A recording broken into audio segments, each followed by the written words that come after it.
Good evening.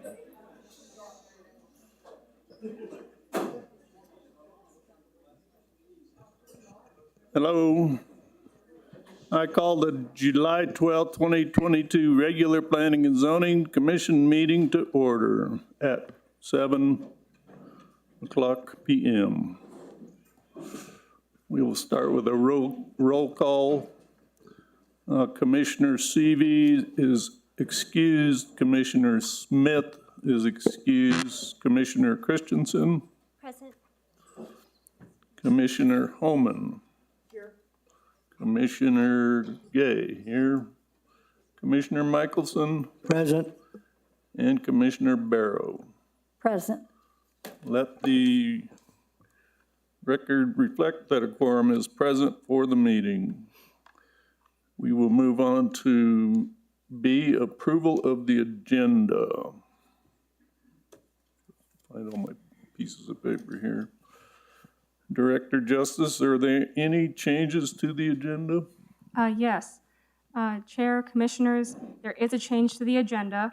Public hearing item 4C, V22-06, the request by Palindrome Communities LLC for a variance to the building height for the building on future parcel 4 to add 7 feet to a raised atrium communal area has been withdrawn and will not be heard tonight. When that item comes up on the agenda, we will note it as withdrawn and we will move on to the next item. If anyone present wishes to speak on that matter, please do so during the general public comment period, since that is for items that aren't on the agenda.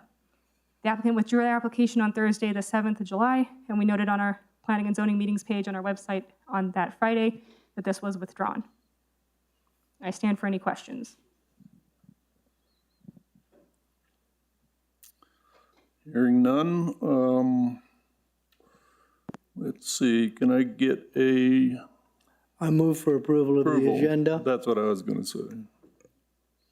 May I ask that it be amended so that you're moving approval of the agenda with the withdrawal of 4C? I move for the approval with the agenda with the withdrawal of item 4C. I'll second. Okay, roll call vote. Commissioner Christensen? Yes. Commissioner Homan? Yes. Commissioner Gay? Yes. Commissioner Michelson? Yes. Commissioner Barrow? Yes. Okay, the motion carried unanimously. We'll move on to 2, public comment period. Residents may address the Planning and Zoning Commission to comment on issues, problems, or successes on topics that do not appear elsewhere in the agenda. Audience members will be given an opportunity to comment on agenda items as they come up. Speakers must register with the village staff prior to the beginning of the meeting. Again, this is a comment period for items not on the agenda. If you wish to speak on one of the public hearings and applications, you will be called on to speak later. Are these timed as well? Yes. Okay. Watch this. I have a list of all those who signed up to speak. Please come up to the podium as your name is called. This is the public comment. So,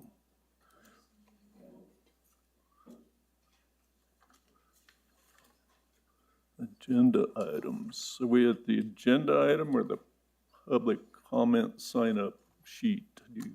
Can you clear that up for me? It's the public comment sign-up sheet. Okay. The agenda items is for items on the agenda. That's what I figured. Okay, so first up, and we are going to time these to 3 minutes. So first up is Claudia Apodaca. Could you come up, please, and state your name and address for the record? Yes, Claudia Apodaca, 1615 Francisco Road, Northwest. I'm here at this meeting because I'm concerned about the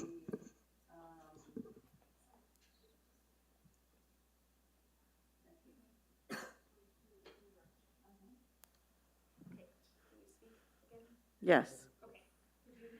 Redo? Claudia Apodaca, 1615 Francisco Road Northwest. I'm here expressing concern about the trend in overdeveloping of Los Ranchos. I live in Tenon Farms, and just the one block from Chavez, on Chavez, west of Rio Grande, there's enormous differences in terms of how many businesses are there now versus 5 years ago, 10 years ago. The idea, they have negatively affected traffic on that area, and so I can't even imagine how having multi-story, buildings on rural streets are going to affect traffic on Chavez and Guadalupe or on 4th and Chavez. And so I'm again expressing concern about that trend of us losing our rural feel because of overdeveloping. Thank you, Claudia.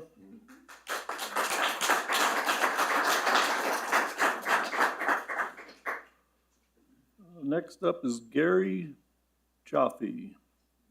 Hope I got that. Okay, then Christine Mullenweg. Reset the timer. I'm trying.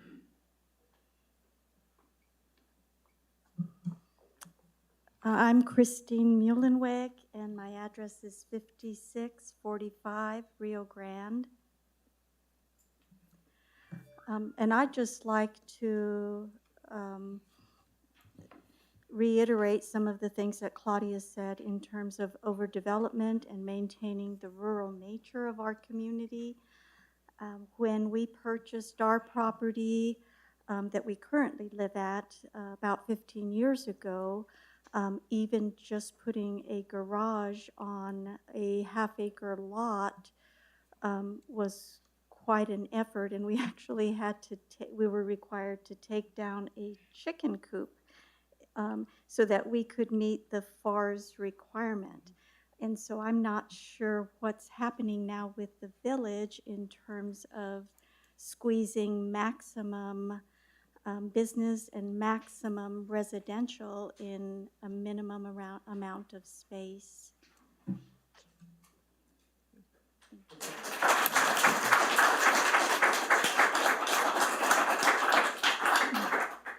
Thank you, Christine. Next up is Bob Mullenweg. Come up and state your name and address for the record.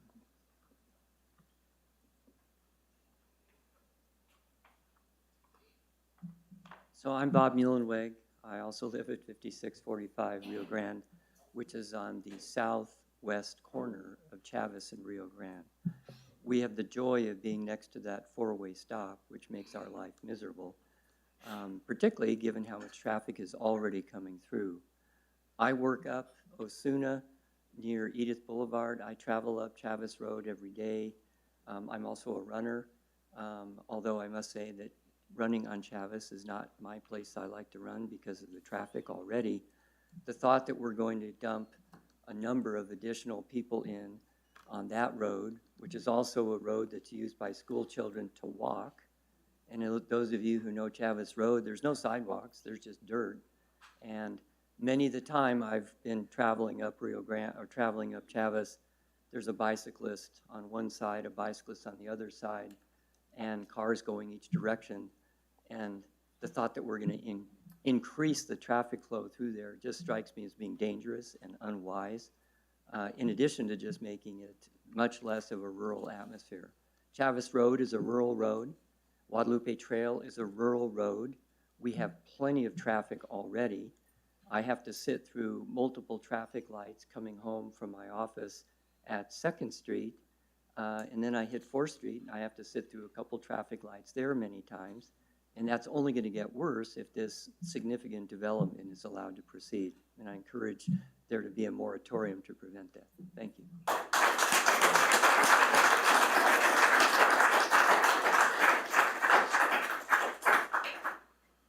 Next up is Camille Varus.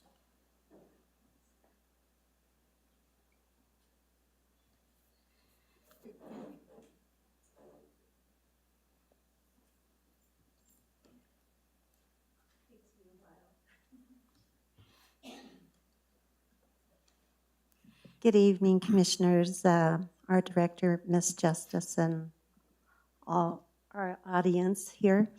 Camille Varus, 427 El Paraíso Road, Los Ranchos, New Mexico. My narrative tonight is, I spend half of my time rather than with my grandbabies and just visiting with neighbors.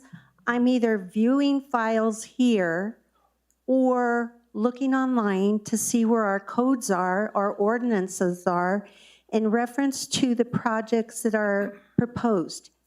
And, I've read through the mission statement of, let's say, the Lavender Fest, which is a beautiful fest event in our village, and it is to preserve and to enhance the agricultural aspect of Los Ranchos. Are you kidding me? There is a Migratory Bird Treaty Act of 1918, and it's been readdressed with this present administration, our federal administration. If that project on Chavez and Guadalupe is approved, there goes our cranes, 400 birds. That's their habitat. And if we go, the proposed Peladrone project on 4th and Osuna, that's on our open space. So there's a total contradiction of what our village represents. And we entrust our Board of Trustees, we honor our commissioners and our directors, our administration of our village to take care of us, to take care of our village. We were incorporated in the late 1950s for the reason to protect our village. And, it's exciting to see the neighbors join together because we've done this for a long time. But when we are defeated and we have to do things on a Zoom format, it's not the same. And I know things aren't always going to be the same. Change is going to happen, but we need to be part of that change. Is my time up? Your time is up. Thanks, Camille.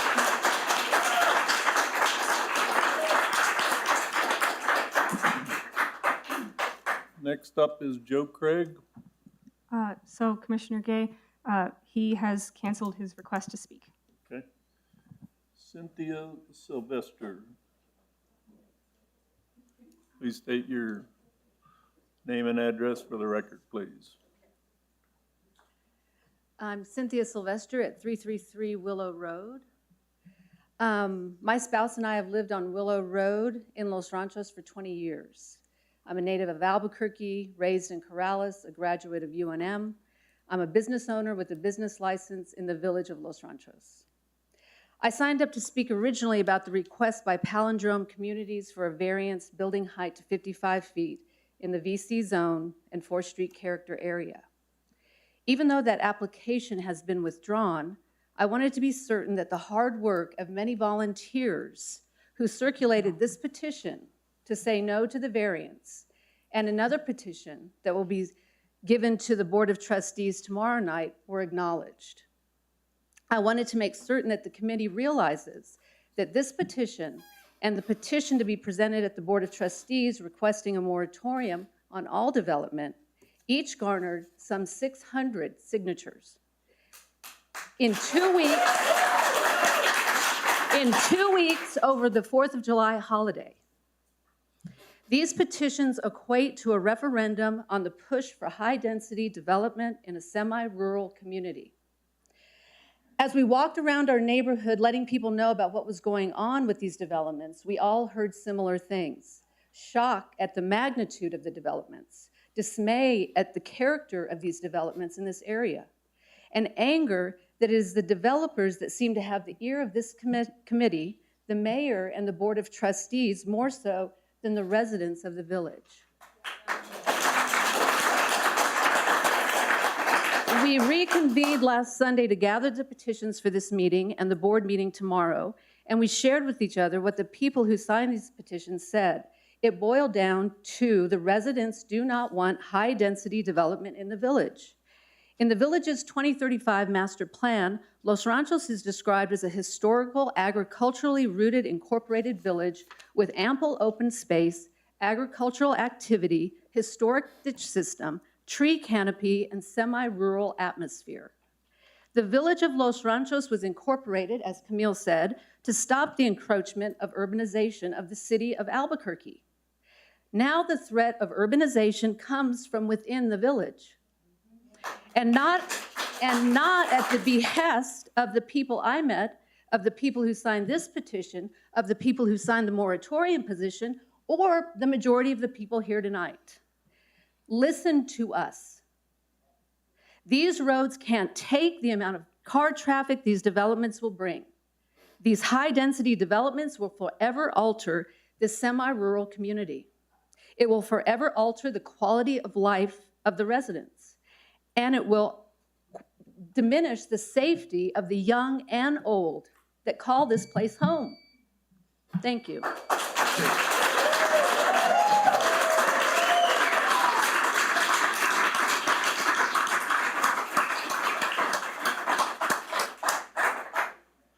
Next up is Loreta Chavez Smith.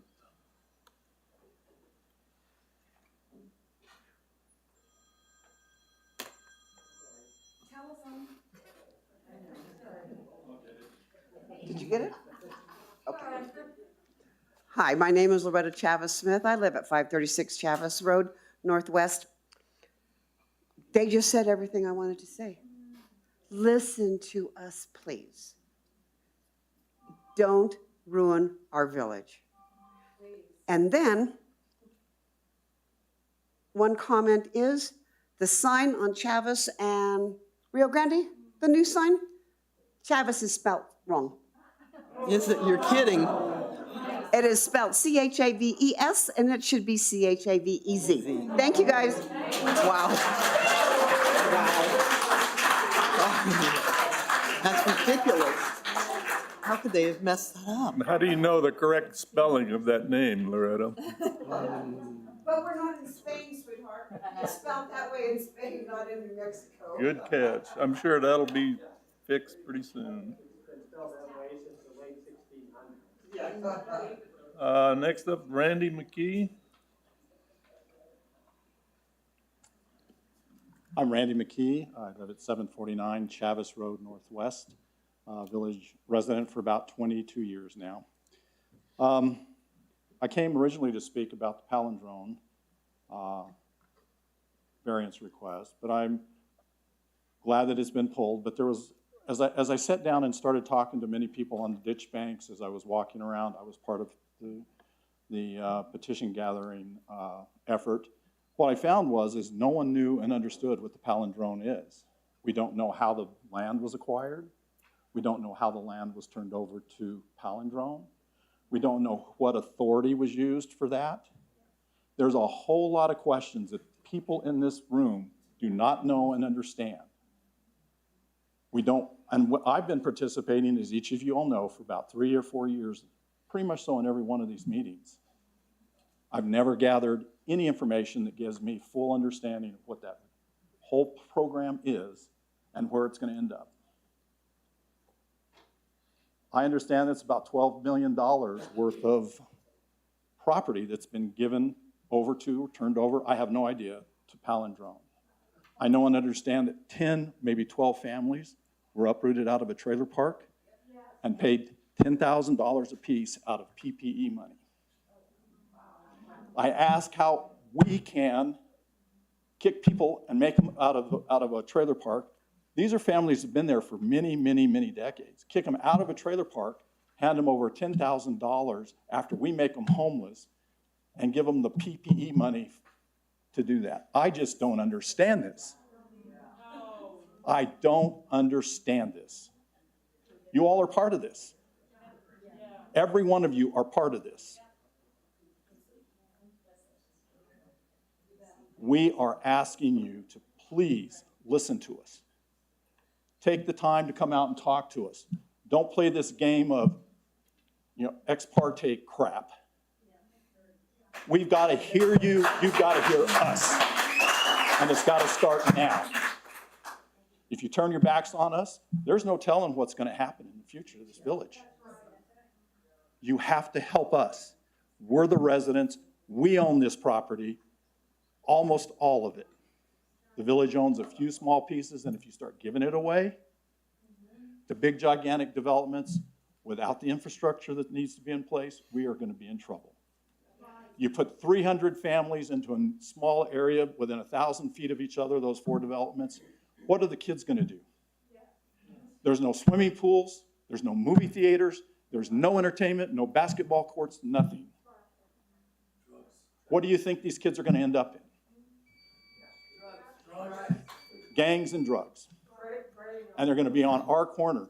I had a knife pulled on me Christmas weekend at Smith's. My life was threatened. The individual that did that, 2 months later, walked down Central and stabbed 11 people.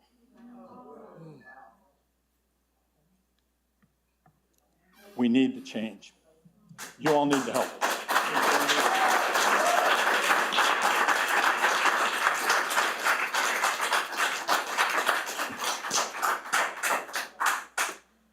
Next up is Linda McKee.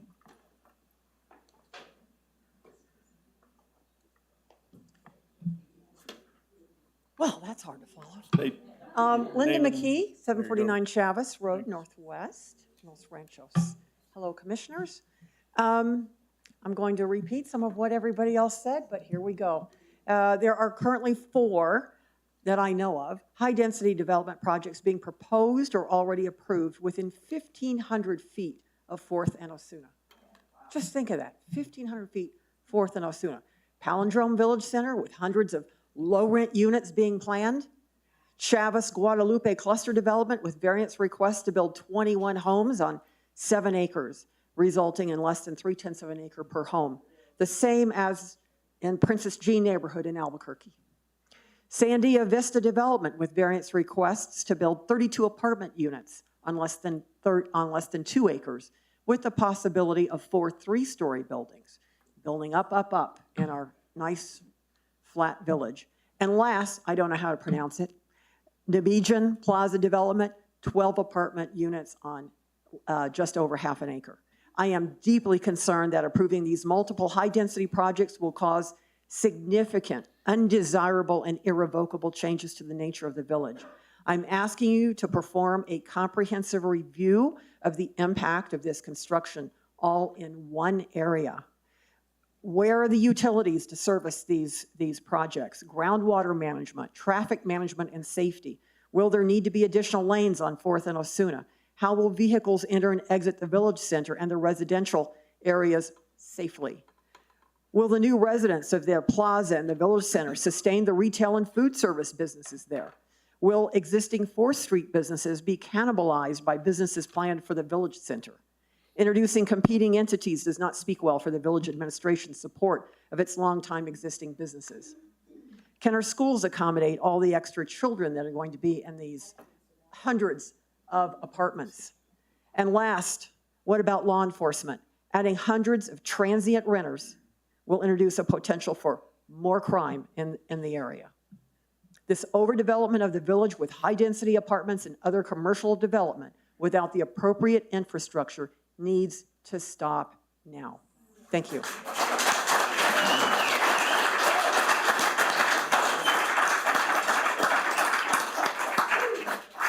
Thank you, Linda. Next up is Bud. I can't read the last name, but there you go. That guy.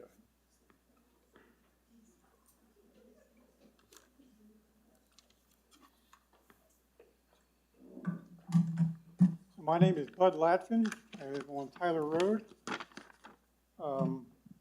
I want to address my comments tonight. Excuse me, sir, we do need your full address. Oh, 363 Tyler Road. Thank you. Okay. I want to address my comments tonight mostly about Palindrome and the apartments and this change from a small cluster of apartments of under 100 units, I understand the first draft on the proposal, to now over 300. Half of the whole project area is now going to be apartments or even more. This company Palindrome, I looked online and I found out that they've been in business 20 years, and they've made about 54 projects like this in Oregon, Washington, Nevada, Colorado, and New Mexico. 16 of them are here in Albuquerque. The sawmill downtown in Old Town and the Artisan, the project called the Artisan, is also down there. They're two of their projects, Palindrome's projects. They own the projects and they also manage them. Of those 54 projects, they still manage and own 80% of them. So they're in business to run these low-budget apartment complexes. That's what they do.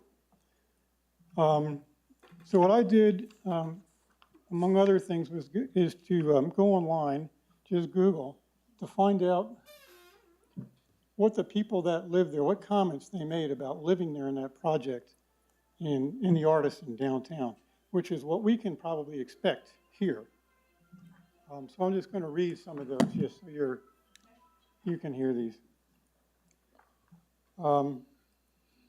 At the Artisan, there are small children left unattended during all hours of the day, and they run rampant through the complex, being both destructive and noisy. I have to deal with small children using my vehicle as a jungle gym and throwing rocks at my door late at night. To my surprise, parents are nowhere to be found. I have complained multiple times to management about the destructive children running free and unattended. Nothing has been done. Oh. Can you hear me? Okay. This is another comment. Almost every time I went to pay rent, there was someone entirely different in there because they were all so new at the time. They didn't really know all the basic things and how to answer any questions. Either they kept on hiring people that were grossly incompetent and having to fire them, or working conditions were so bad people quit on a semi-monthly basis. So they're not able to keep management working properly there. People just leave all the time and, nothing ever gets done. The people are real frustrated. Another comment, very outdated, unfriendly and unprofessional management, all around an unpleasant place to live. This person left due to the horrible management and bug infestation. Excuse me, Bud, could you wrap this up, please? Your 3 minutes. Okay, well, let me just get down to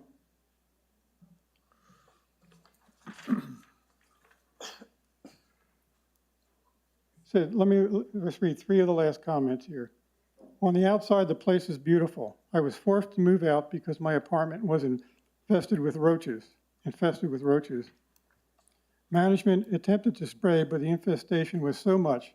Several of my neighbors had the same problem. The apartment I lived in was only 2 years old, and I am an immaculate cleaner. So gross. Cars were stolen out of the parking lot. Super loud music at all hours. Management refused to do anything about it.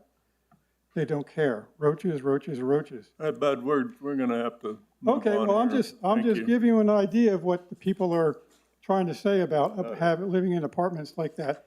And we want to bring, 300, 400 units like that into the village, and I don't think it's a good idea. Thank you. So anyway.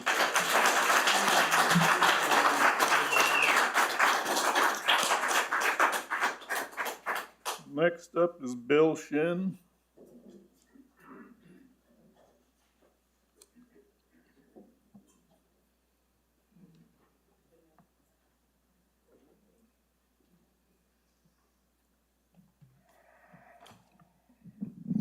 My name is Bill Shan. I'm 8646 Rio Grande Boulevard. I'm here on a completely different topic, but it actually does affect everybody here, so listen up. I'm here to complain about a rule change, a planning and zoning rule change. The rule that was actually written down, it was sent out in a letter right here, to all the parties involved. That had to do with 15 days of appeal to the planning and zoning decision. The rule basically says that once you make a decision, you have 15 days to appeal that. okay, this decision was made, the letter was dated June 15, 2022. So June 30th, if there's no appeal, things gonna be good, okay? So I checked on July 5th, okay, there was no appeal. Good. Then I found out today that appeal was filed and accepted on July 8th, way past that 15 days appeal period, okay? Well, you guys might remember that meeting was very contentious. I got to the point where I felt I probably will need to seek legal counsel, okay?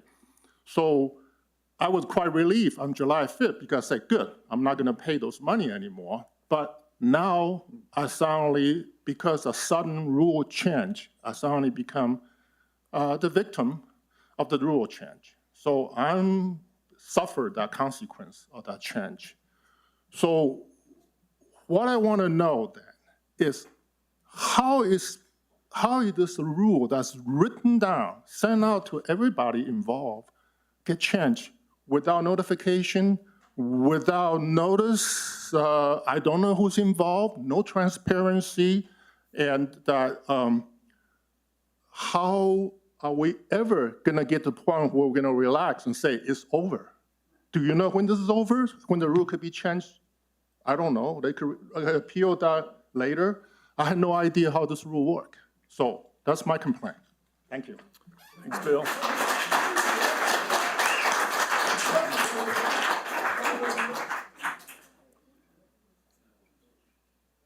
And next up is Nancy Nangeroni. Hope I got that right.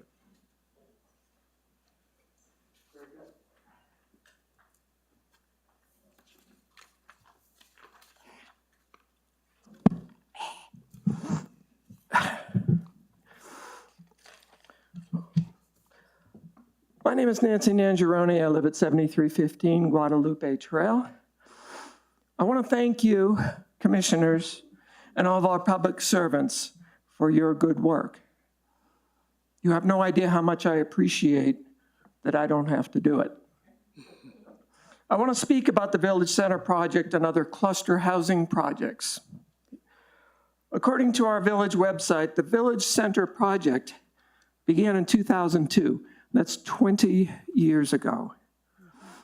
What would that be in pre-internet years? Maybe 200? Now we have COVID, oceans of plastic, oversubscribed water supply, and global warming.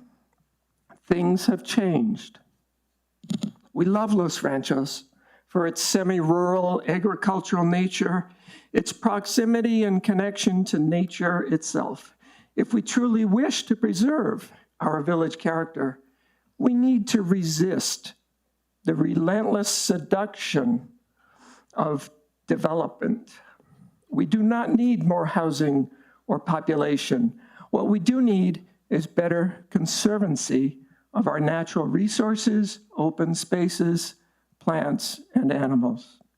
Many hours and resources have gone into the 2035 Village Master Plan and the preparations for construction at 4th and Osuna. Nobody wants to see that investment wasted. But these cluster development plans need to be erased. They will further the encroachment of asphalt, cement, traffic, noise, and pollution into our beautiful natural spaces. They will degrade our village and our lives. If we need a new village center, instead of another windfall for developers, a barn-inspired bargain eyesore, can't we make it something that we can be proud of? We already have a barn right here in the village center that sits mostly empty. Can't we add insulation, solar panels, swamp coolers, and electric heat to make this building more useful? We could finance that ourselves. If we're going to build, let's conjure some inspiration and build with beauty, sustainability, and integration with nature as a priority. The foundations of plans made 20 years ago are no longer true, and those plans need to be reevaluated from scratch. The sooner we stop this development, and rethink those plans, the less it will cost in the long run. Our village's future should be written by its residents, not delegated to developers. Thank you.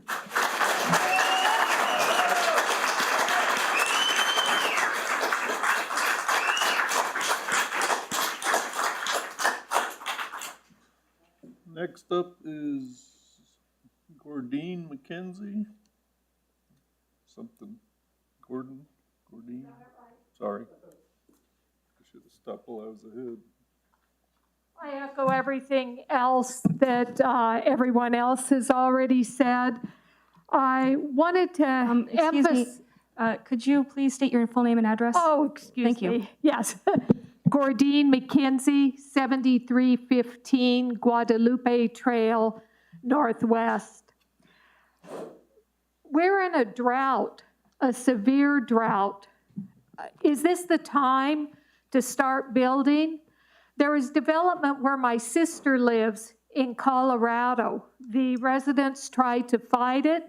They were unsuccessful. Their water bills afterwards jumped up 9 times. There are cases all over the nation where this is happening. Like many village residents, I was in shock to learn about the development on 4th Street. I've been out getting petitions signed, and that's what everyone is. They're in shock. They're like, how could the village do this? This is a rural area. People are very upset. I liked the funky feel and the rural feel of 4th Street, but now we've handed it over to motel builders. That's what Palindrome does. They're a Nevada company. They think this is in keeping with village architecture? Really? It looks like the sleazy motels that they build in Albuquerque and everywhere else. And they're acting like this is styled after a barn. This is anywhere in any city. This is not Los Ranchos. Palindrome received a $29.5 million grant from Bernalillo County to build affordable housing. This is what developers are doing nationwide. They don't really care about the affordable housing. They're building a hotel. They're building businesses, and they're putting people in affordable housing right on 4th Street. How many kids are going to run across 4th Street that's already jammed? And what's going to happen to them? Traffic, pollution, everything is going to increase. Palindrome is going to be the landlords. How could the village give that property to motel builders from Nevada and trust that they're going to take care of things? I am stunned and shocked. I urge you to bring in an independent urban planner to examine the short and long-term impact of these projects.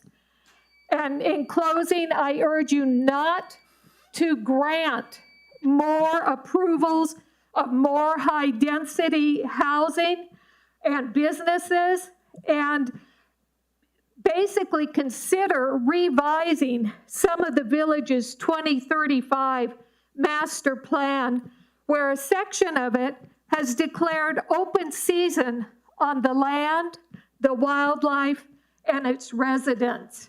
And also, keep in mind, it's one section that all of this is going to happen. Is it okay to build short-term rentals and have people stare into the backyards of long-term village residents who were born here?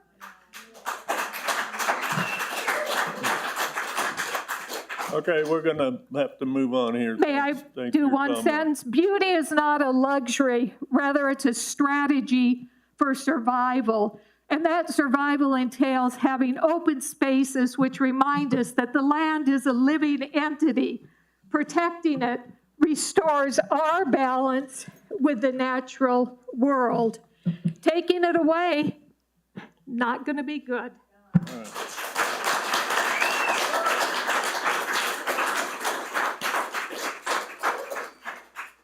Next up is Rob Fettner. Rob and Jean? Rob or Jean? No. Okay, Veronica Navigator.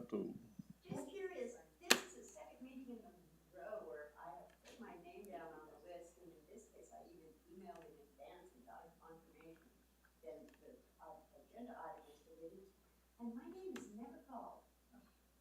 Debbie Tiso. You're next. Very smooth. Debbie, you're on another agenda item list to speak, not Oh, this I one. thought that was No, you really are on this list. I think I was supposed to put it on the one that you were on, and we okay, well, you know what, I can just sit quietly, So I just would like to address the commission and the public that we read the list of the names of everybody who signs up to speak ahead of time, after which the chair asks if there's anybody else in the audience who wishes to speak who didn't sign up to speak. So after he goes through everybody who signed up to speak, anybody who didn't sign up to speak but still would like to comment during the general public comment period may raise their hand and indicate, and then they can come up to the podium. Same can be said for any of the public hearing items. Thank you. Okay, so So are we on Veronica, Mr. Chair? it's a little unclear. Andy Pope. I'm Veronica, and I live at 7634 Rio Grande. And Oh, I'm sorry. Veronica Navigator. yes, Got it. Thank you. and I'm here to talk about the traffic and just the overbuilding. So I applaud everybody's hard work that obviously has really made their points. But it's happening everywhere as far as businesses starting to not only be on 4th Street, but starting to come into Rio Grande, into small areas next to homes that are residential.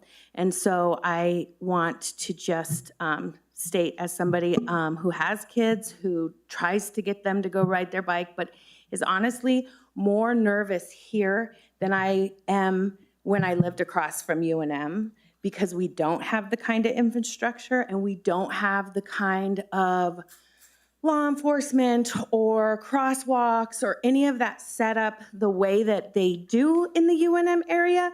I am more worried here than I was at UNM. And what I see are more small businesses even coming into residential areas, such as more bed and breakfasts, more of everything with a total disregard for kids who are in the area. And I know that we have a population that seems like we're all older, but the kids don't come out. I live near a cul-de-sac, and it's teeming with kids. And all of us sit there and we're like, we can't let our kids out.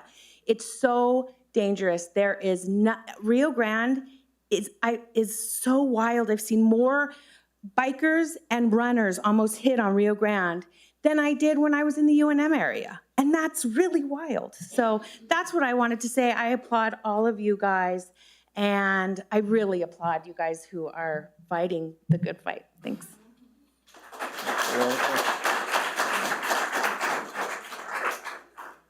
Next, Andy Pope.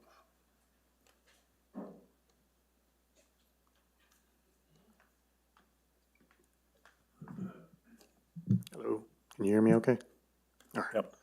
Andrew Pope, 7634 Rio Grande Boulevard, Northwest. I'm actually here to speak on a specific agenda item related to permitting of an Airbnb adjacent to our property on Rio Grande. I'm against it. I think it follows in concert with the things. I would have to interrupt. If you're signed up to speak on that agenda item, then that's coming up next. You somehow got on the wrong list. Okay. Again, we be can able to speak during that. Okay, that's fine. Get you on there. That's fine, that'll work. Thank you. And am I assuming that Maggie Hirsch has the same? Yes. Okay. Can you put Maggie on there too? What's Maggie's last name? Hirsch. So sorry for the confusion of the Chief Celeste. Is there anyone here who thought they signed up to speak or signed up to speak on a public comment that was not on one of the agenda items who did not get a chance to speak? Besides Debbie. There's one other one. All right, thanks. My name is Debbie Pennybacker Tiso. I live at 378 Tyler. And I wanted to mention a few things having to do with how zoning even came to exist here. We did not have a lot of zoning codes in 1963 when we moved here. Our property is adjacent to Bill Gardner. Most people don't know who Bill Gardner is. He conceived of the village. He is the one who got it in 1958. I wanted to say consolidated, and I knew that was wrong. Anyway, it was in 1970, 71-ish, when they were considering the development of what is now Los Caballeros, the alfalfa fields on Chavez, that the trustees got together. My father was one, Bill Gardner was one, Sam Hartnett was still mayor. A lot of these conversations went on within my hearing. And I wanted to let you guys know that the purpose of the zoning codes that were established at that time, one of them being 8 feet, at that time it was residential structures, no less than 8 feet from the property line. Its express purpose was to prevent townhouses and apartment buildings. That has since been misread and misconstrued to mean a residential structure is a structure on a residential lot. That is not how it was intended. The entire mess that has come to pass over these years completely disregards every single intent that our original village fathers had in mind. And it is shocking, it is appalling, and it begs the question, who benefits? Because we don't. Who benefits? I'd like to know who benefits.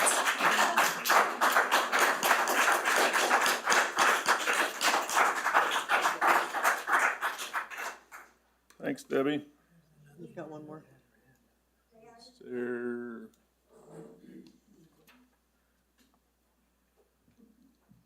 Patricia G Martinez. I live at 512 Grecian Northwest. I am not in the village. I have lived around it all my life.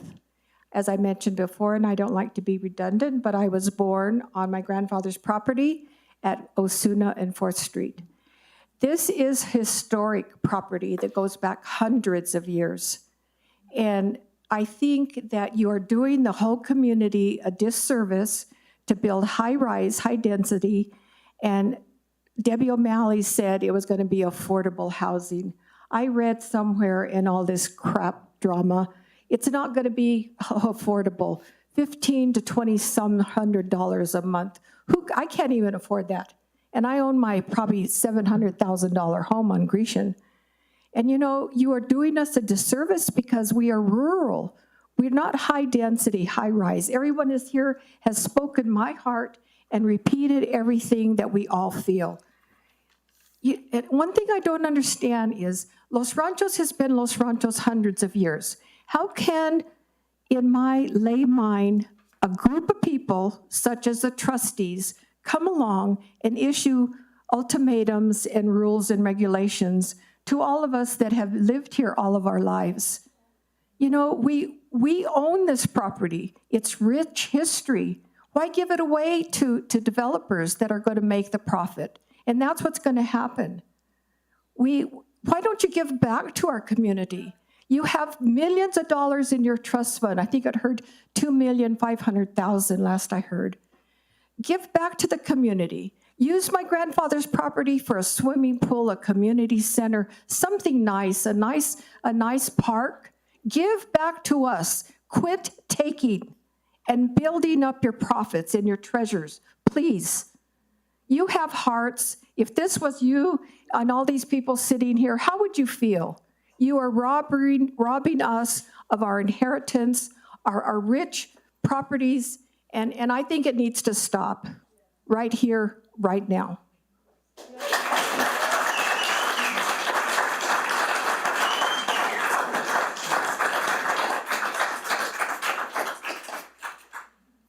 So I am not hearing anybody else that signed up to speak. Did you sign up? And are you speaking on a public comment in general or on an agenda item?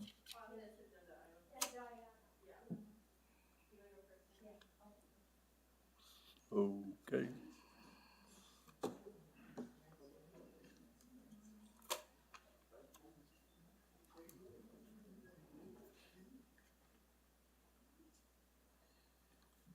My name is Diana Clark, and I live at 601 El Paraiso Road Northwest. And I just want to thank all the people that have shown up tonight and thank the trustees, or not the trustees, excuse me, the commissioners for listening to our problems and our reasons why that we're so concerned about what is happening in the village. I've lived here 54 years, and I saw it when it was great, when we could walk the streets, when we had horses riding up and down the neighborhoods, when it was just like a fantasy world that we lived in. And each time I see it moving further, closer and closer to being a city, Los Ranchos is not what it used to be. And maybe it's because of the times and the changes and stuff like that, but we can keep it what it used to be. We don't have to go along with the times that are changing.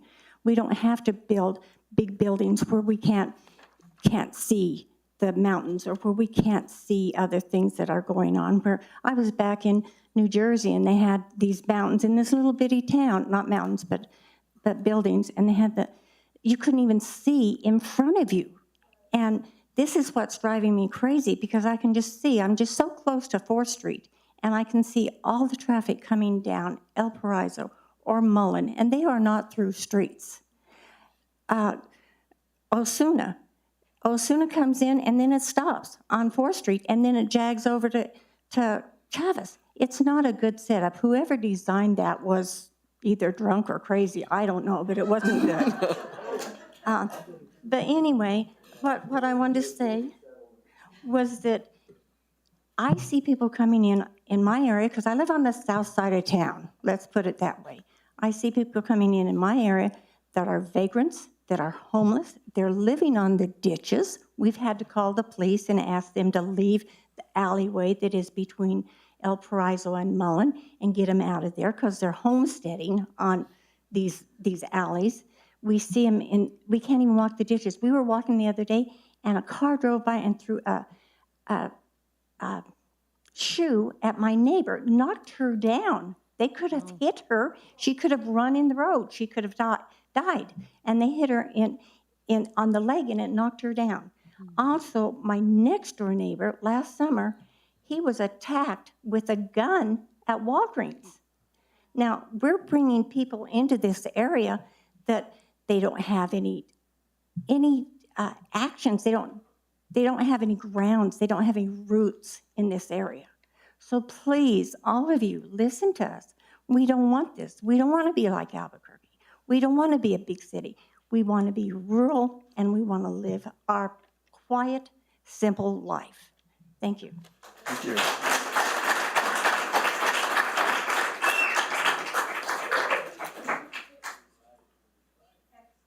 Okay, who's next?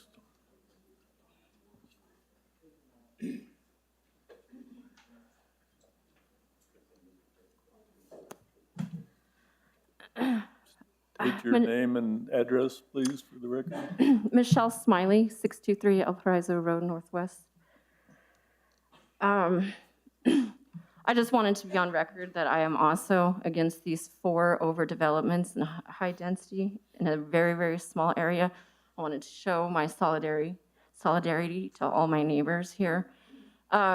We have these amazing green spaces. I took a course with Master Gardeners through NMSU, and green spaces are very, very important. You guys are taking for granted what we already have here. I've been back to that Sandia View property. That canopy, that tree canopy is there. It exists. It's already there. And if you put in an apartment complex there, they're gonna wipe that out. I've seen that there's like hawks living there. There's birds living there. It's a habitat, a functioning habitat, already there. In COVID, we had nothing to do except, shut down and walk our acequias and garden in our garden. I'm out there every single day. Last July, last August, it was 108 degrees in my front yard. I'm like about 50 feet away from the Chavez, development.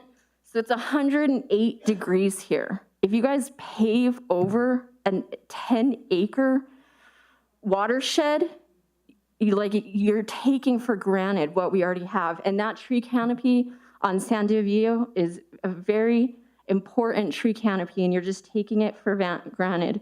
We have these green spaces, but we need to be paying attention to the climate change. We need to be paying attention to conserving our open spaces. There's conserve our open spaces by 2030, and then our master plan is to overdevelop this little agricultural area by 2035. We need to take a long look at that master plan, because I know a lot of my neighbors, my community, do not agree with that master plan. And you can start right now by listening to us and hearing us and appreciating how much we care and how passionate we are about conserving this land. You talk about projects, and just because the word conservation is in the title, that's not what we're doing. You're conserving it by keeping the 10 acres, keeping the canopy at the Sandia View. The village center has all that green space, all that grass already there. That can be an open space park for children. We need to save our green spaces. We need to save our open spaces. Thank you.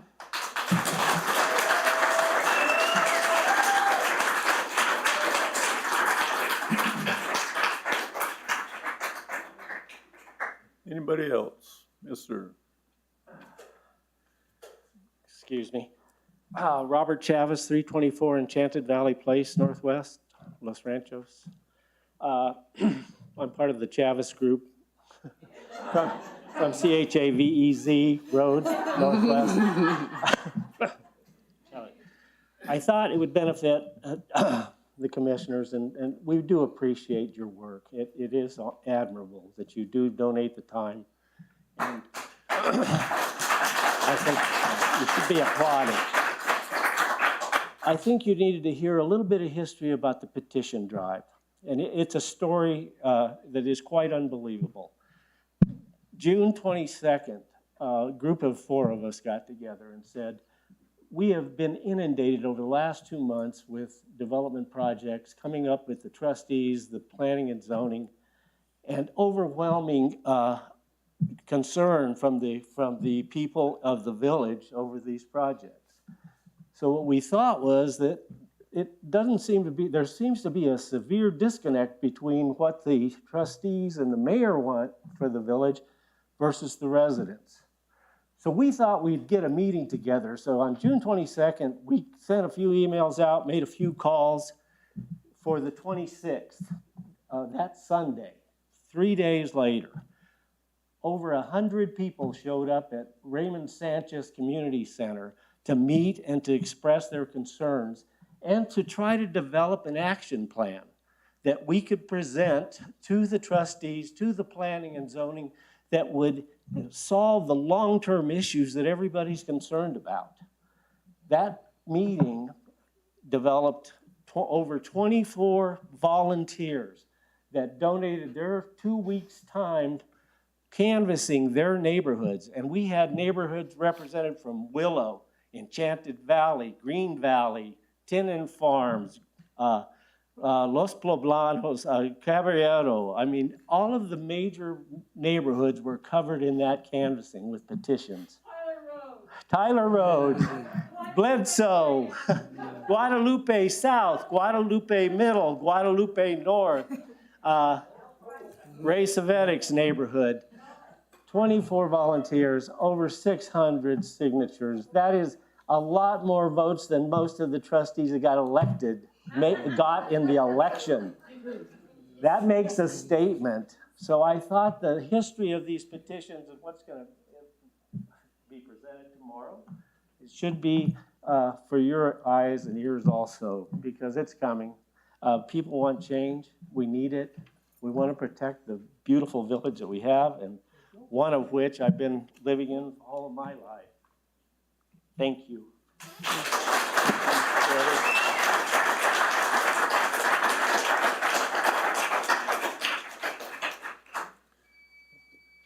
Okay. Anybody else? Well, I happen to get the least amount of votes for trustee for this election, so I win. One more? Yes. Some of us submitted letters to the proposal for change in variance. Okay. What will happen to those letters since the variance is not? Are you reading them? That is up next on our agenda, so. Is there any other speakers of the public comment? Okay, then we're gonna close that section and, Commissioner Gay, Yeah. if I could interject, I have some comments that I would like to read aloud into the record. And I would like to clarify that the comments that we received for the variance application were considered by the commission as part of the meeting packet that you all were sent 2 Fridays ago. And that was before the applicant withdrew their application, so of course you all got to see those. And those would have been considered had the applicant not withdrawn their application. And so that's the result of what's going to happen with those written comments. They are still considered for that application. But I will be reading aloud into the record some comments that we received before noon today.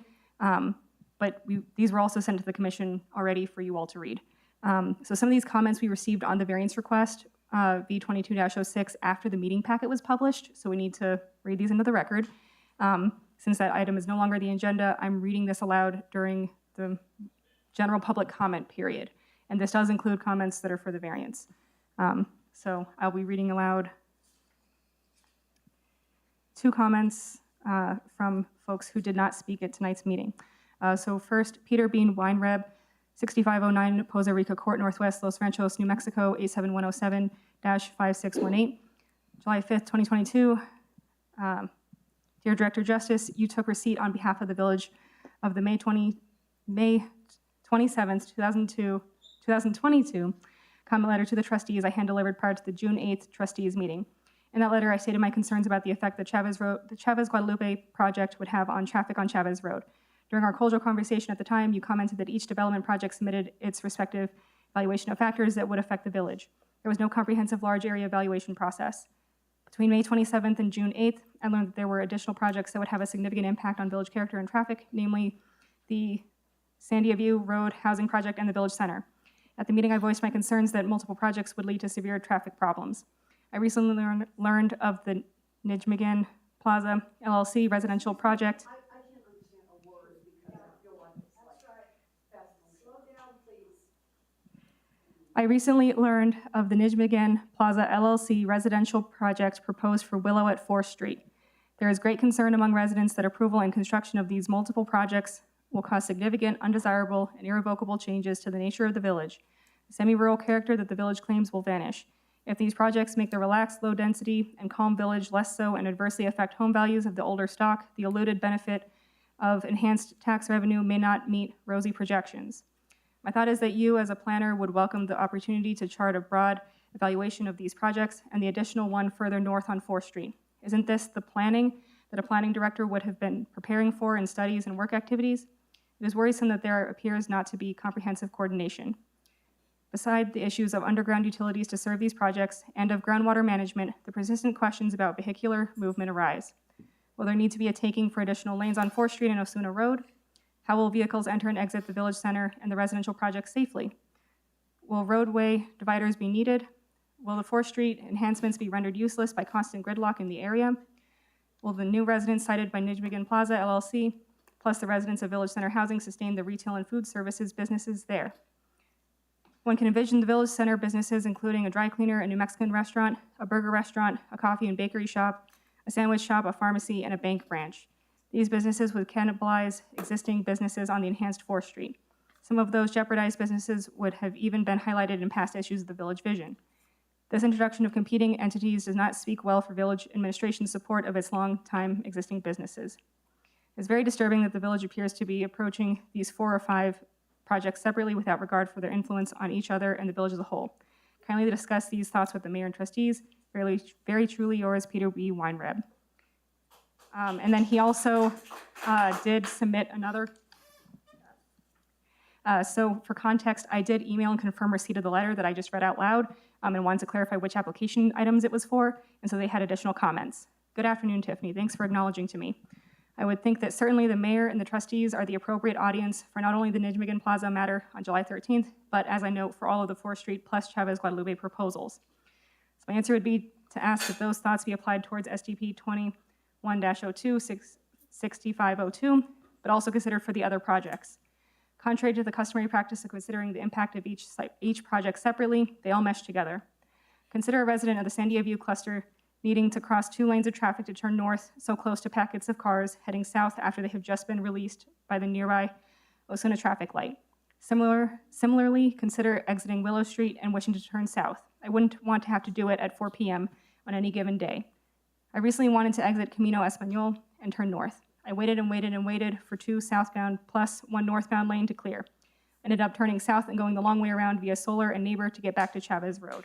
Envision, too, the challenge of entering and exiting the village center with all its potential activity across increased traffic activity. And regarding the businesses, what should Days Valley Grill, El Papatoro, Sadie's, and Los Ranchos Bakery, Cannabis and Coffee, Don Choche, Hops, etc., think about the village involvement for a 12-acre development bringing lots of competitors. The little farm and performance space are nice touches, but they appear to be conspicuously cosmetic. Very truly yours, Peter. And then we have one more comment from another resident. This is dated July 6, 2022. Dear Director Justice and the Planning and Zoning Commissioners, I own a house on El Paraiso Road in the village of Los Ranchos and am opposed to the high-density zone planning proposed in the Los Ranchos neighborhoods of El Paraiso, Mullen, Sandia View, Naravisa, Willow, Vineyard, Osuna, and Chavez. Think for a moment about this ridiculous zoning plan. Los Ranchos does not have the land nor street access for large volumes of traffic. Increasing the density on our rural streets would not only create a hazard for the village residents, but also create problems for traffic to maneuver through our already crowded 2-lane 4th Street in Osuna. Cars parking along 4th Street would create another type of traffic hazard, and local residents would have a hard time trying to enter or exit their own streets, which are mostly narrow and in need of repair or unpaved. What about heavy truck traffic? Has that been considered? Currently, truck traffic to the south, to the small shopping center at 4th and Osuna, and lawn service to Caballero Estates traverse El Paraiso, a residential street. Heavy construction trucks and semi-trucks coming into the village are using El Paraiso and Mullen as their alternate route, as there is no other way to proceed to building sites in the village. Might I suggest that you do a traffic study and obtain an independent land and zoning planner that would do an independent and unbiased study that would benefit the needs of the village as a rural area and not look to Corrales that has lost its rural atmosphere, or Rio Rancho, which happens to be the 2nd largest city in New Mexico, as role models. The village does not have a police department, a courthouse, a jailhouse, a community center, a boys and girls center, a senior center, a park, and no street sweepers. The residents like their way of life living, a quiet, peaceful existence, no stress. By bringing in high-density areas into the village, you are bringing in transients, homeless people, crime, rubbish, problems not only to the residents, but also to you. Townhouses and apartments will bring people to overcrowded streets, disrupt our schools. The water table will be reduced, and sewers would have to be installed, digging up the streets that are already in need of repair. Delaying and moving traffic through, again, overcrowded streets. What happened to your vision of throngs of people walking leisurely through shops on 4th Street? Oh yes, we all want to walk to auto shops, secondhand stores, cannabis dispensaries, bars, and liquor distribution locations. Presently, due to the village vision, we no longer have green open fields being plowed, tractors traveling the long, narrow road of Guadalupe Trail, the same trail that Guadalupe traveled to go into Albuquerque. The trees are dying because of the water table being lowered and us not irrigating, as they did years ago, by flooding the fields. We have replaced the rural area with blacktop and tar. The birds that migrate to this area going south for the winter will no longer be enjoyed, as the fields will be full of houses and apartments, cluster housing and townhouses, and 6-story hotels. No longer will we see horses being ridden along the ditch banks, as the ditches will be filled with homeless people, as they are now. No longer will we see guineas roaming the pristine neighborhoods or hear the sound of peacocks. Instead, we will hear the roar of obnoxious drivers gunning their automobiles racing to go to the many bars that we will be famous for. The huge proposed hotel on 4th and Osuna has only 2-lane streets with dividers. It sounds like an overbuilt bed and breakfast. How do you intend to have parking and where? My understanding is that there are planned shops underneath. Boy, does that sound inviting, just like the Broke Galleria in downtown Albuquerque. Where will the trucks delivering supplies park? How will the guests at the hotel be able to get in and out, especially with all the traffic in that area? I suppose the hotel will require a liquor license. Well, at least the fire department is close, but can they handle that intersection? Whether 5 stories or 6 stories doesn't matter, it will still block the view of the mountains. Do you need it to have a traffic study? The proposed 31 apartment development on Sandia View with 1-car parking per unit is truly a lie. Not many families only drive 1 car. I know you realize that Sandia View Road is a one-way in and one-way out narrow street. Of course, the fire department will be able to handle this, although they denied making El Paraiso a dead end, because it would then become a one-way in and one-way out street, and due to safety concerns would not be feasible. How would waste management be able to pick up all the trash? What would you do about the water and sewer, the traffic from all the contractors? The water drainage cannot be drained onto existing neighbors' property. Privacy that is enjoyed by the neighbors on El Paraiso and Chavez would be destroyed due to the balconies being on the 2nd floor. Plus, again, the view of the mountains would be gone. Problems with existing residents living on Sandia View getting in and out of their driveways would exist, let alone the massive increase of traffic. As you know, studies say that the average household would make at least 4 trips in and out a day. Take that times 31. Needless to say, I could write a book about how ridiculous your vision for the village is, but you already stopped reading this letter 2 pages ago. Property values will go down, leaving the south end of Los Ranchos victims of crime, decay, unkept yards, and homes overcrowding, unable to live their previous lifestyle. We are not a large city. We are unique. We are semi-rural. We love where we live. Why don't you? Angela Jensen, 551 El Paraiso Road Northwest, Los Ranchos, New Mexico, A7107.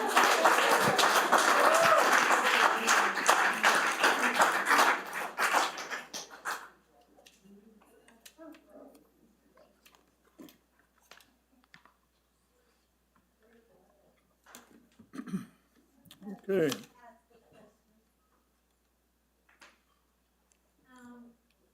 You know, 3 optional living projects were considered and why?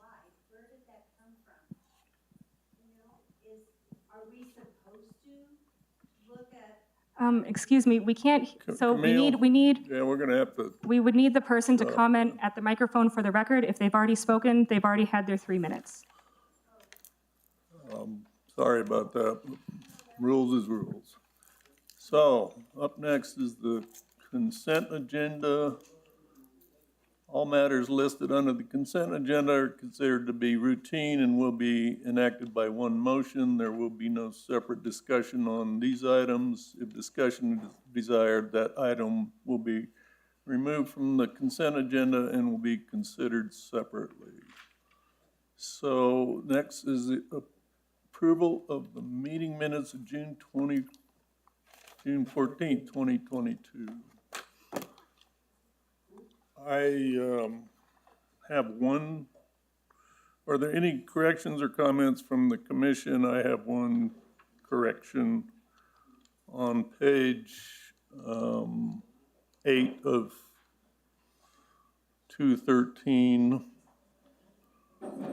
It's on the bottom under the list of pre-existing short-term rental rights applications that the applicant listed. It said there were 5 speakers in favor of the application who spoke of the applicant's character on maintaining existing rights and requested Commissioner Gay recuse himself. I don't believe that any of those 5 speakers requested that I recuse myself. I believe it was only the applicant, so. Commissioner Gay, we'll look into the record, make sure that that's correct, and then make the change. Thank you. Anybody else? Is there a, I move approval of the June 14th, 2022 minutes. okay? A second? I second. Commissioner Michelson, if you could make a motion to approve the minutes as amended, as we may have an amendment to those minutes. I would appreciate it. Thank you. I make a motion to approve the June 14th, 2022 minutes as probably will be amended. I second as probably amended. So Commissioner Michelson made a motion to approve. Commissioner Barrow seconded the motion. We'll have a roll call vote. Commissioner Christensen? Yes. Commissioner Hellman? I must abstain because I was not present at the meeting. You missed it. Commissioner Gay? Yes. Commissioner Michelson? Yes. Commissioner Barrow? Yes. Okay, the motion carried unanimously. And then we are on to, well, I guess that was unanimous. We had 4 yes and 1 abstain. Public hearings and applications, number 4. Before we start the first item, I will review how the public hearing process works. The Planning and Zoning Director will present the department report on the application, which covers how the application conforms to the land use code. The applicant will be called upon to speak on their application, and the commission may ask them questions. Then we will hear public comments and/or oral testimony from the public in support of, in opposition to, or concerning the application. Proponents, opponents, and other testifying are asked to confine their remarks to matters relevant to the pending application. Each person is limited to 3 minutes for their comments. This is not a dialogue for the commission, staff, or the applicant to answer your questions. Please state your comments or testimony, and the commission, staff, and/or the applicant may address your comments after we hear all public comments. We will hear from those who sign up to speak ahead of time in favor of the application. Then I will ask if there are anyone who didn't sign up to speak who would like to speak in favor of the application. Then we will hear from those who signed up to speak ahead of time in opposition to the application, and then I will ask if anyone who didn't sign up to speak who would like to speak in opposition to the application. After all public comment, the applicant will come up and respond to public comment, and the commission may ask them more questions.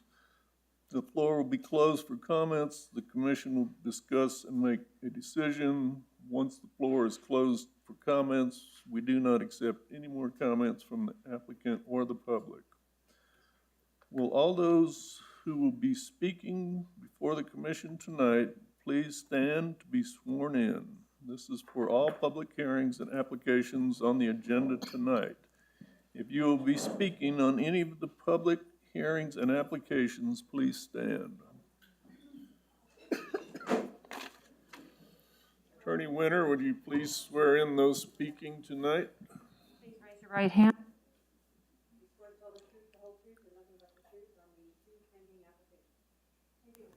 Thank you.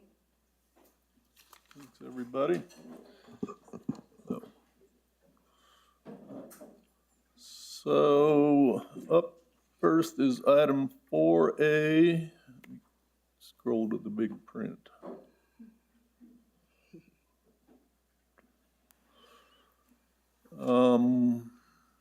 Item SDP 2201, a request by Kevin Archibek for a preliminary review and recommendation to the Board of Trustees of a residential site development plan for development in the GD zone in the 4th Street character area.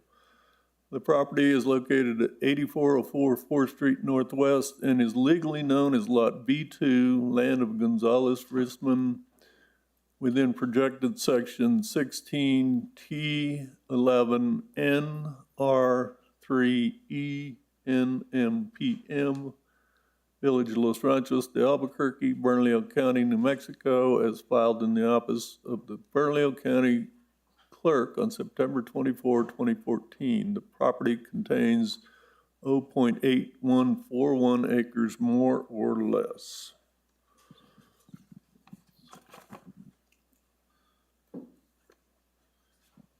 Let's see what's next here. Any commissioners who will recuse themselves from this item? Director Justice, may we have the planning report, please? Yes, so commissioners, this project you saw last month during their sketch plat review. This is their preliminary review and request for recommendation to the Board of Trustees. So the proposed project is a single-family residence, which includes future additions and potential accessory buildings on a lot that has a horse corral. The sketch plat review was held June 14th, 2022. And if any members of the public would like to exit, please do so quietly, and then you guys are welcome to speak outside past the main lobby. So the sketch plat review was held June 14th of 2022. The applicant has amended their elevations per the suggestion by the commission. So you'll see the amended elevations that show fake windows along the left and right elevations in order to make sure that this is no longer a blank facade. So with recommendation by the Planning and Zoning Commission, the final site development plan would go before the Board of Trustees. The surrounding area of this property is primarily in the Gateway District Zone in the 4th Street character area on the north, south, and west sides. And on the east is a property that is in unincorporated Bernalillo County that is zoned R1 single-family residential. So my analysis will cover two different sections. First is the compliance with the Gateway District Zone requirements. The second is compliance with the site development plan application requirements. So first, with the Gateway District Zone, the proposed residential uses are permissive, and the single-family residence does meet the density requirement with a maximum of one dwelling per 1/12 of an acre. The lot size also meets the minimum requirement.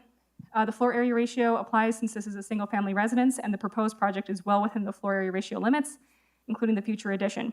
They have about 4,000 square feet remaining on the property for future building as well. So setback requirements apply where the abutting property is zoned residential and not within the Gateway District. So this applies on the rear side and is met with a setback of at least 15 feet. The 10-foot side setbacks are met, and the front setback appears to be acceptable as the house is set back from 4th Street, behind existing single-family residences. Therefore, this front setback is already staggered as is required. The building is compliant with the maximum height limits. The building is compliant as a modular home and appears to have a street-facing entrance and massing articulation through different materials, colors, roof forms, and window patterns. And as I mentioned before, they did add additional fake windows to the left and right elevations to make sure that they comply with the design regulations in the Gateway District Zone.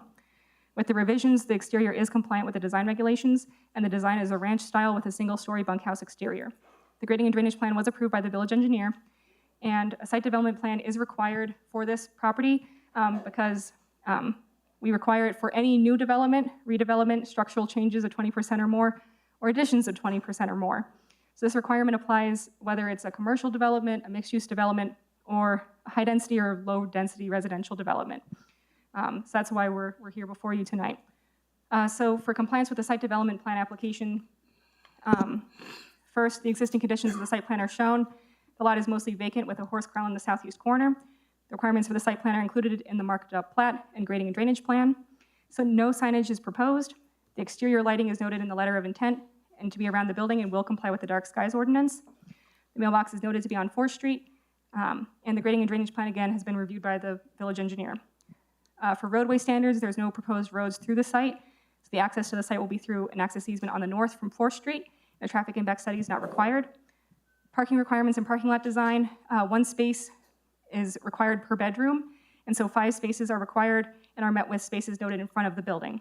Additional parking is available on the lot for future renovations, and no docking or loading areas are shown on the site, nor are they necessary since the proposed use is residential.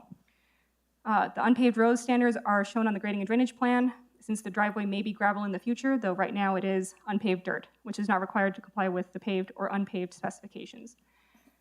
For trash, they do know that they're going to have residential rollout bins, and the landscape plan, the section for the site development plan requires compliance with our section on landscaping. which notes that those regulations only apply to lots in the VC or C1 zones, or if an existing commercial development is expanded. So since this application is in the Gateway District zone, and it's for a new residential development, this section doesn't apply, but the applicant has provided a landscaping plan which is acceptable. The utilities, a statement confirming water and sewer availability is unnecessary since the applicant has provided a current bill from the Water Utility Authority, proving existing water and sewer connection that suffices for a single-family residence. Bernalillo County Fire Department confirmed that a Fire 1 plan is not required for this project and that no new fire hydrants are required. For the lighting, again, building exterior lighting was noted as shown around the building and on the marked up floor plan, and they will be required to comply with our dark skies ordinance.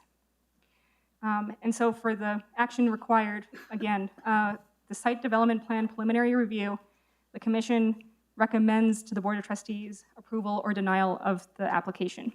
So with that, the Planning and Zoning Department recommends the commission forward to the Board of Trustees a recommendation to approve the residential site development plan for development in the Gateway District zone in the 4th Street character area with the following conditions and findings. The condition is that any future signage must comply with the sign ordinance and sign permits must be obtained. Exterior lighting must comply with the dark skies ordinance. The final site development plan must meet Bernalillo County Fire Department requirements. Construction shall meet all current village, county, and state codes. All development shall meet required federal, state, and local EPA and PDES requirements. All development shall meet the requirements of the air quality program administered by the City of Albuquerque. The site shall provide for noise abatement, and the final site development plan must be executed by the applicant, with the findings that this is in conformance with the 2035 master plan and the overall village goal, village form goal, and residential development goal sections. The proposed development meets the requirements of section 9.2.13, Gateway District Zone, and public notice requirements have been met. I stand for any questions. Hey, thank you, Director Justice. Any questions from the commissioners for Director Justice? Could you repeat that reference to the lighting? Dark skies. Dark skies? Dark skies ordinance, okay. And that only applies when? I mean, it certainly doesn't apply to 4th Street. You need to have her come over to the... So I will say that if members of the public would like to ask questions of staff or the applicant, they're welcome to do so during the public comment period. Otherwise, we do ask that everybody who would like to comment just please step out to the lobby since the chamber does echo. Okay. Are there any questions for Director Justice from the commission? Is the applicant present?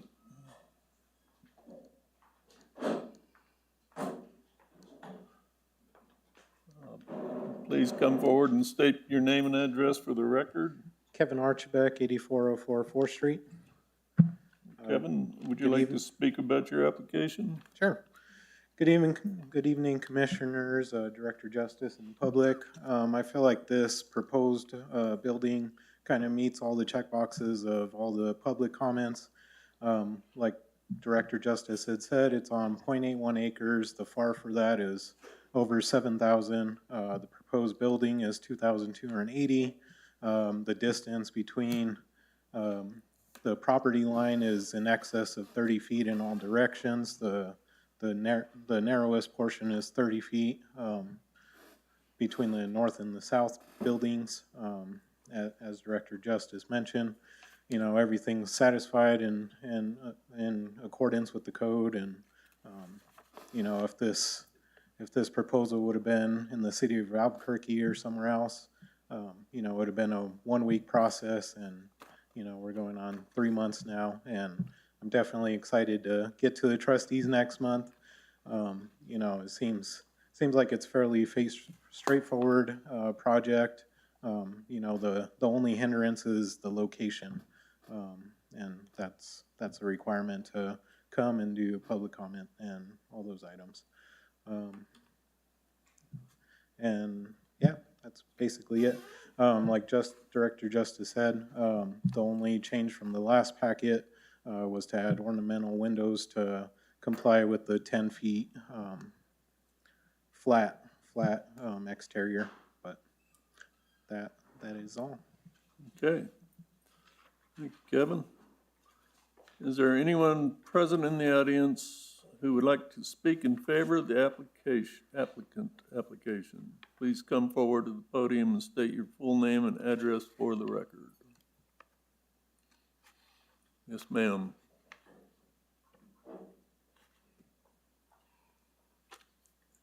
Again, my name is Loreta Chavez Smith, 536 Chavez Road, Northwest. I took the time when this came up, your application came up, I took the time this week to take a look at your lot and what you have planned. And I think it would make a really nice improvement to that area. And I really hope that the commission thinks about passing this. And he has jumped through hoops to make sure that this, I've followed this now for 3 months. And he has done everything that they have asked of him. And I looked at the condition of the property and everything else. It would make it look really nice, add to our village. Thank you. Thank you, Mrs. Chavez Smith. Anybody else who has signed up to speak that would like to speak in?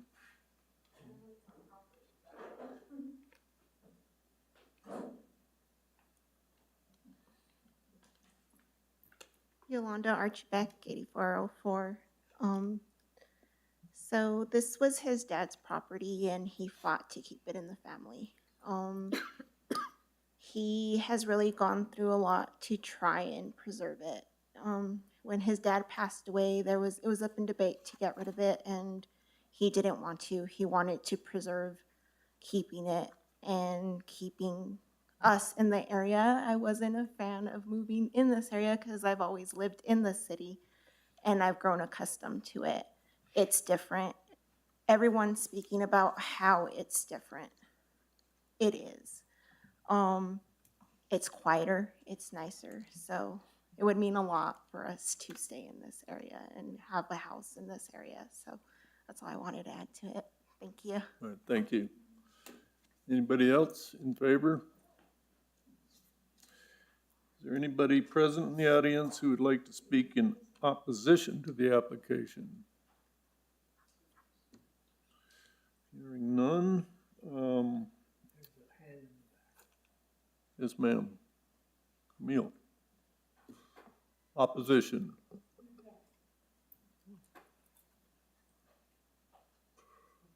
Are you in opposition to this? Okay. Yep, that's what I called for.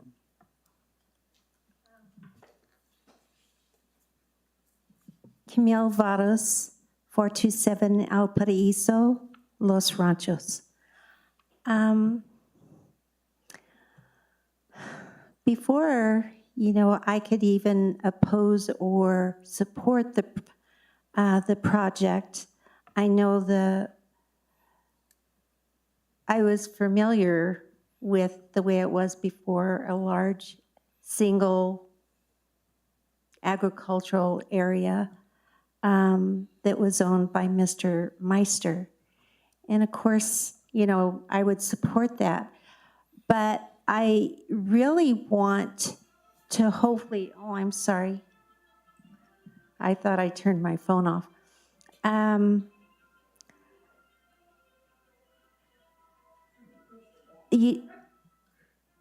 If we're looking at building codes, and if this project is supported by the building codes that are consistent with Bernalillo County, not necessarily our building codes, is that correct, Ms. Justice? Ms. Vados, if you could say all your comments and questions, and then staff and the applicant may answer them, and answer all of the comments that we receive after we hear all the comments.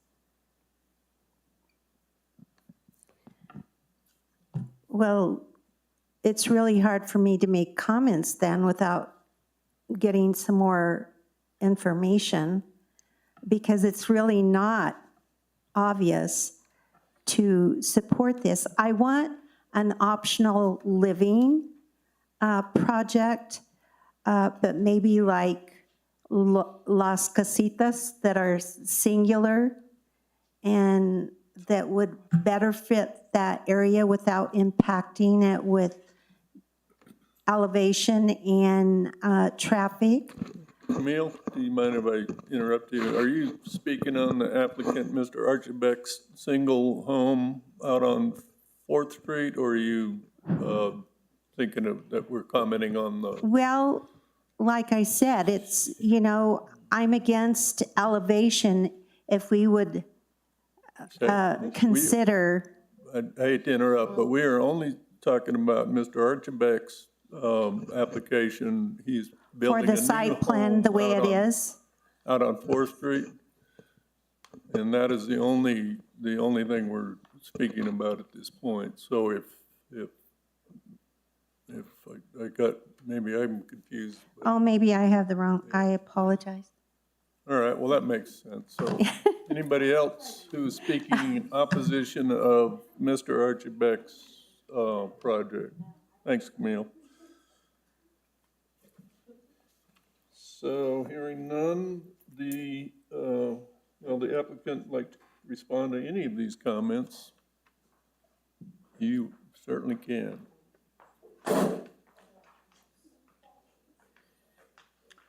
I just wanted to reiterate for the previous speaker, as mentioned by Director Justice, it is in compliance with all the IBC codes. It is just a single-story building.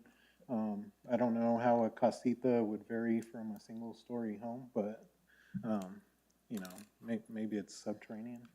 But as far as that, you know, everything was in compliance with the Village of Los Ranchos or Bernalillo County.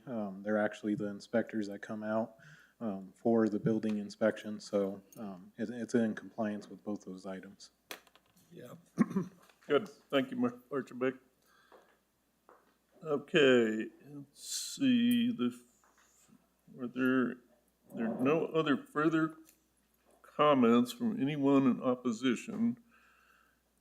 Let's see, the floor is now closed for comments. Are there any discussions on the application from the commission? Oops. I know. Story of my life.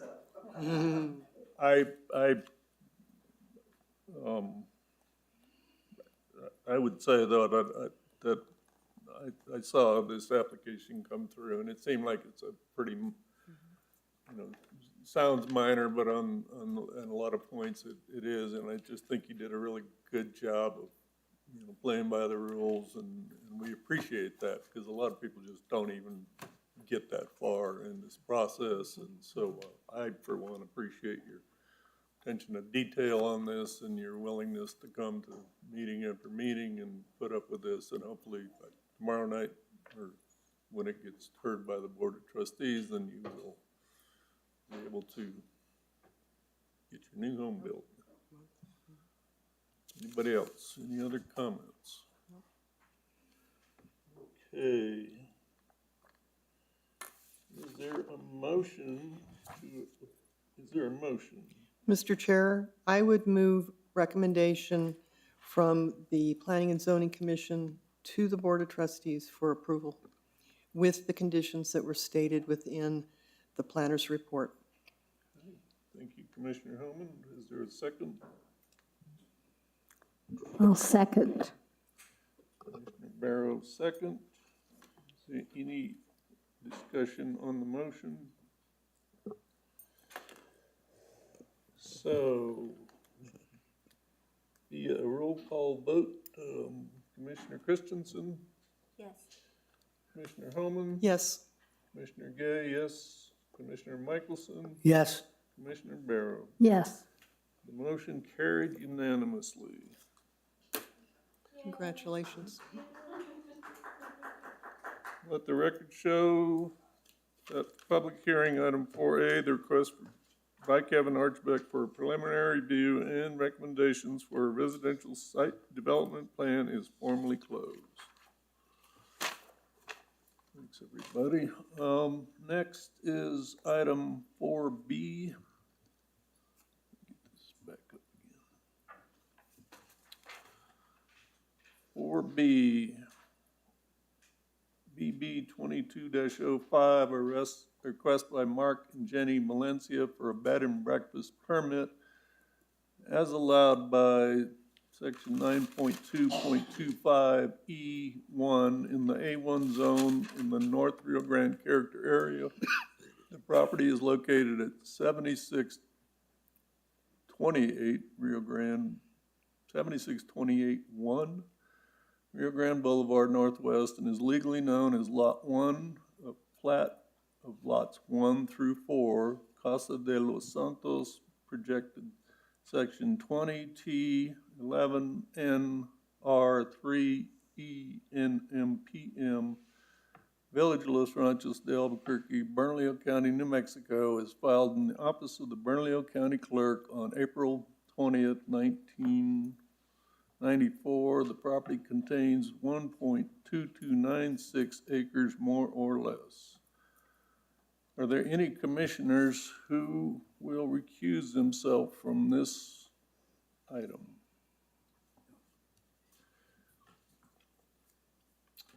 Director of Justice, may we have the planning report, please? Yes, so commissioners, the applicants wish to operate a bed and breakfast establishment at this residence. Property owners live off premises, but the operators would live on premises. The bed and breakfast permit would be issued to the property owners since their business is the one that's listed on the application and they are the business owners. But if the operators are no longer live on the property owners would have to be on premises during rental or have new operators live on the premises. Bed and breakfasts are allowable in all zones as long as they have a bed and breakfast permit. The dwellings on the property are either legally non-conforming or permitted and may be used for short-term rental with a bed and breakfast permit. There's a number of requirements for applicants to meet, and I'll go through them in accordance with the sections for bed and breakfast permits. So,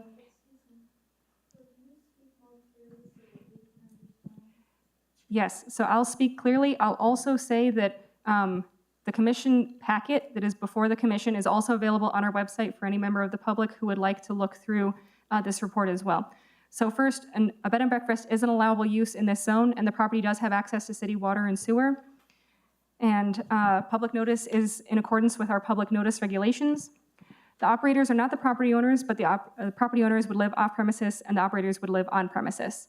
So the property owners provided proof of primary residence. However, since they wouldn't be residing on the property during rental, this is unnecessary. The required proof of residence is for the operators, and this is met with a proof of residential lease agreement, and this suffices as proof of primary residence. The two operators are employees of the property owners, and there are no additional employees. Lodging is shown within the dwellings on the property, and spaces for outdoor activities are noted in the site plan. 4 guest rooms are noted in the site plan, floor plans, and application, which is compliant with the 4 maximum allowed.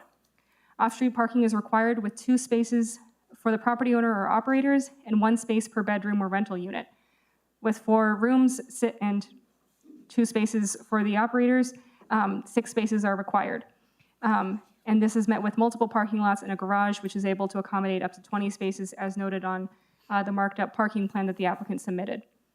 Meals won't be served, they won't have a sign, and the rules of operation are compliant with what we require, which includes that unauthorized guests are not allowed and that noise will be mitigated. The site plans and the floor plans are compliant. Just want to note that the floor plans provided with the rental areas where each unit is considered 1 guest room with adult occupancy noted for each space of 2 maximum adults per room. No prior bed and breakfast application has been submitted for this property in the prior 6 months. This application is in conformance with the economic development section of our master plan. And with that, the department recommends approval of BB 22-05, a request for a bed and breakfast permit as allowed by section 9.2.25E1 in the A1 zone in the North Rio Grande character area with the following conditions and findings. The conditions that the operation is subject to the requirements for bed and breakfast establishments listed under section 9.2.25E1. Per section 9.2.25E1B12, the operator must include their license number in their advertisements. Per section 9.2.25E1B14, the operator must post their license in the operation where it's visible. Per section 9.2.25E1B17, the bed and breakfast must be inspected annually by the fire department. And there is an additional condition that wasn't included in your report. This is condition E. The applicant shall remove number 13 activities from their rules of operation.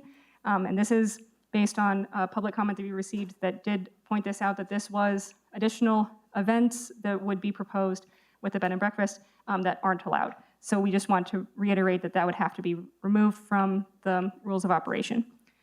With the findings that the application is in conformance with section 9.2.25E1, A through G, and the public notice requirements have been met. And I do want, before I stand for any questions, I also want to make a correction to the meeting packet. So I mistakenly put a comment from Craig Olson under V22-06. That comment is for this bed and breakfast application BB22-05. And I informed you all of this last Thursday and asked that you look at that comment for this application. And this comment is on pages 197 to 200 of your packet. And I stand for any questions. Okay, thank you, Director Justice. Can I ask? No. No, not yet. Are there any questions from the commission for Director Justice? I have a question for Ms. Justice. And I don't know if this is a question for you or for Nan, and I don't know if this is a question I need to ask now procedurally or later. And this has to do with Mr. Olson's submission. And mine is the covenants, when I go through here and I look and the covenants don't allow for this. What takes priority? I mean, the village allows bed and breakfast, but if the covenants of the neighborhood do not allow that, which takes precedence? So Commissioner Christensen, commissioners, so the village is authorized to enforce our rules. And so we would permit things that are allowed in our ordinances. And so neighborhoods that have covenants are allowed to enforce those covenants, but they need to have an enforcement mechanism. We've had similar situations with homeowners associations with architectural committees. The village doesn't have residential design regulations. However, some neighborhood associations or homeowners associations do. And so in those cases, if the applicant wanted to come in and get a building permit, they can do that with the village, and we encourage them to work with their neighborhood and comply with their covenants, but we cannot require them to. Thank you. Any other questions from Commission for Director Justice? Okay, is the applicant present? Please come forward to the podium and state your name and address for the record, please. Hello, my name is Dawn Volpe. My address is 7628 Rio Grande Boulevard, Lot 1. Joe Volpe, 7628, number 1. Same address, Rio Grande Boulevard. We're listed as the operators. In addition to this, this is our home, and we are looking to be residents in the village as we move into the second phase. Sorry. As we move into the second phase of our life, as our children have just moved out. And we were living in Colorado and had an opportunity to come back to New Mexico for the ability to run this Airbnb.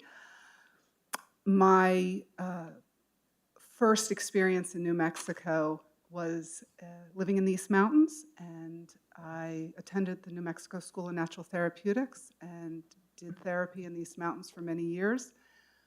We moved away from New Mexico, and I feel like life is full circle. I've been listening intently to everyone's comments and the spirit of the community in this village, and I feel good about our plan because their spirit is our spirit. We are looking for a quiet sanctuary home to offer a little bit more of what we have done in our lives. I'm a therapist. I have a spirit of hospitality on me, and to be able to have guests come in and experience the magic of this land of enchantment and be able to help direct them into different activities in New Mexico will be the best way to sort of finish my career. The Valencias, who are the property owners, originally were going to just flip the property. And after meeting Joe and I and speaking with us, they felt that they wanted to support this because they are business owners in your community and they very much want to give back and thought this would be a very nice, peaceful way to give back to the community. I do want to recognize all my neighbors on the street who are here tonight.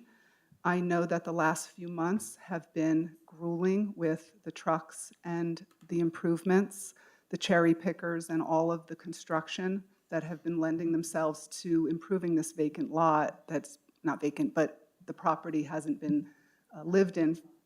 No, but it hasn't been lived in for over 2 years and had been broken into, and the homeless, and I don't know what else was going on there, but I know there wasn't a lot of activity, and there has been.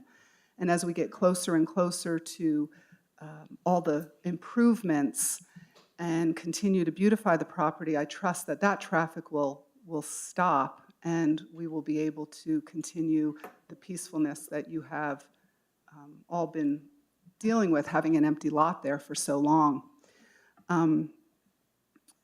The owner of the property, it was brought to his attention that one of the concerns of our neighbors is the traffic that might flow down the street, which is not a thoroughfare. It's a dead end, and people would be turning around, and it's a private road. And so if we're going to put signs up at the end of the property offering no turnaround, and if that does not accommodate the problem, the owner is prepared to put in a gate if you are interested in that, at his expense, of course. So we want to work with our neighbors to have a very peaceful sanctuary type establishment there. We're not looking to ruffle feathers or become part of a problem which we seem to have stepped into based on another lot that's on the road. And I don't want, we're not going to add to that. I just want to let you know we are looking for a more peaceful home, and that's about all I have to say, unless anyone has questions. I just wanted to add to it that I'm currently retired and not interested in any drama or parties or other things that could come along with this kind of stuff. So I know that's a concern for the neighborhood, and that is the last thing we're trying to bring. Thank you. Okay, thank you. Commissioners, anybody have any questions for the applicants before they sit down?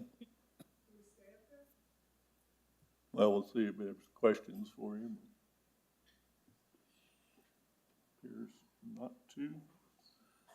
Is there anyone present in the audience who would like to speak in favor of the application? Okay, please come forward and state your name and your address for the record. My name's Christy LaMariana. I live at 140 Camino Vega Verde in Corrales. I used to live in Los Ranchos and cherished every moment of it. I'd like to say that I'm in favor of the proposed Airbnb at 7628 Rio Grande. To speak to many of the concerns that we've heard thus far, this isn't a high density nor a high traffic threat. On the contrary, this B&B will enrich the village with another sacred space. The hosts who you just met, Dawn and Joe, won't be building anything. Rather, they'll be improving the structure that already exists. This property's been very neglected, vandalized, and even broken into as it sat vacant, but that's changing and will only improve with their stewardship of the land and the buildings. I've personally known Dawn and Joe since 1988, and they're two of the most quiet, peaceful people I've ever met. I was their neighbor in the East Mountains from 1998 till 2005, and they are wonderful, kind people. They will add another amazing destination to Los Ranchos to complement Sarabande, Casa Rondeña, and Los Poblanos. And if you have the privilege to get to know them, you'll be blessed by their thoughtfulness and the love that they share with others. Furthermore, if you frequent the farmers market, you'll get to buy some of their organic farm fresh produce. While this is an Airbnb, it's going to be more of a sanctuary, a sacred place of reflection and stillness for guests. So please remember this bright spot when you need a home away from home, a tranquil place of character for your out-of-town family and friends to stay while visiting our historical village of Los Ranchos. Thank you. Thank you.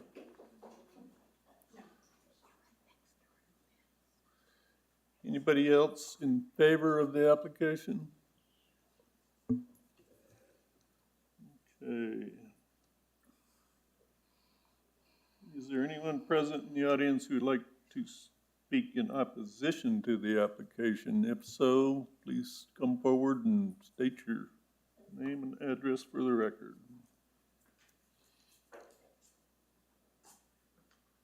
Hello again. Thank you for having me. My name's Andrew Pope. I'm the resident just adjacent to the property under question at 7634 Rio Grande Boulevard Northwest. I am opposed to this motion or permitting of an Airbnb, mostly due to the fact that it's not just a traffic concern. I have nothing against Mr. and Mrs. Volpe. I'm sure they're wonderful people. Unfortunately, they didn't buy the property. They're not going to be living in the community for longer than their lease is signed for. So, and neither does the person who spoke in approval of this motion. They don't live in the community either. It's great that they did at one time. So you should be able to appreciate the character that this area. That's not you. Yeah, thank you. Provides, but we don't need more increased traffic. I understand there's not going to be more development, but having 6 vehicles where there should be 2 is increasing traffic by 3 times. That's a lot. We don't need more and more traffic going down a residential road. We also don't need, I've seen the application for the business, and it includes any activity that can be conducted under an LLC. What does that mean? We can just do anything we want with this property as long as it's legal for a limited liability company to do? That's insane in my mind, that they would be able to do that, include that in a permit application. So it doesn't sound like it's very specific to just being an Airbnb, which is already a problem. If it's not a bed and breakfast and it's an Airbnb, then we're already inviting everybody from around the world to come stay here, where I have an 8-year-old next door who I love and cherish and don't need any bozo walking in to my yard from across the street. In addition to that, I do think, I agree with all the comments made earlier tonight around 4th Street development, but we are investing millions of dollars into 4th Street.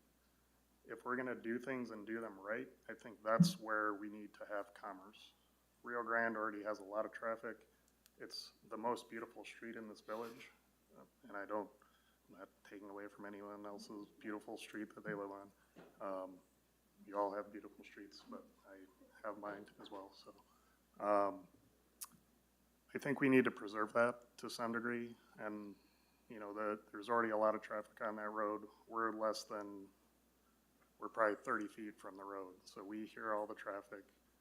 Thankfully, we put in some nice new windows and we hear it less, but we still hear the people zipping up and down it at night. My real concern is,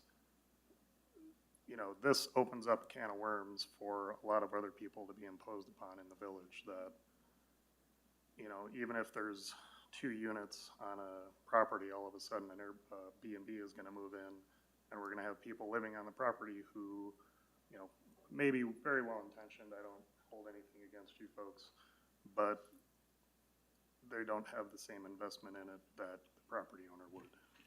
And I don't expect the property owner in this case to necessarily take care of it the same way they would their own property. Not that they won't keep it up, but they're not going to be here in the village day to day, seeing what's going on, making sure things are okay. And I guess that's all. Thank you so much. Thank you.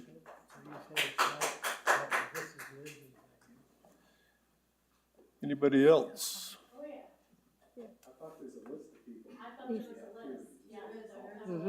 There is.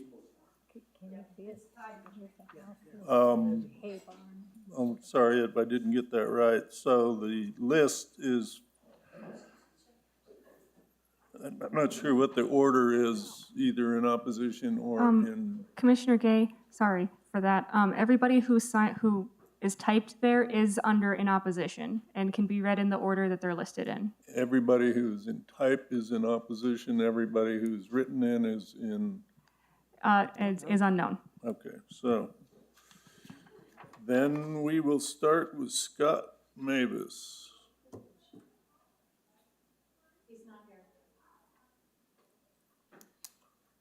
Okay. How about Brooke Cliff?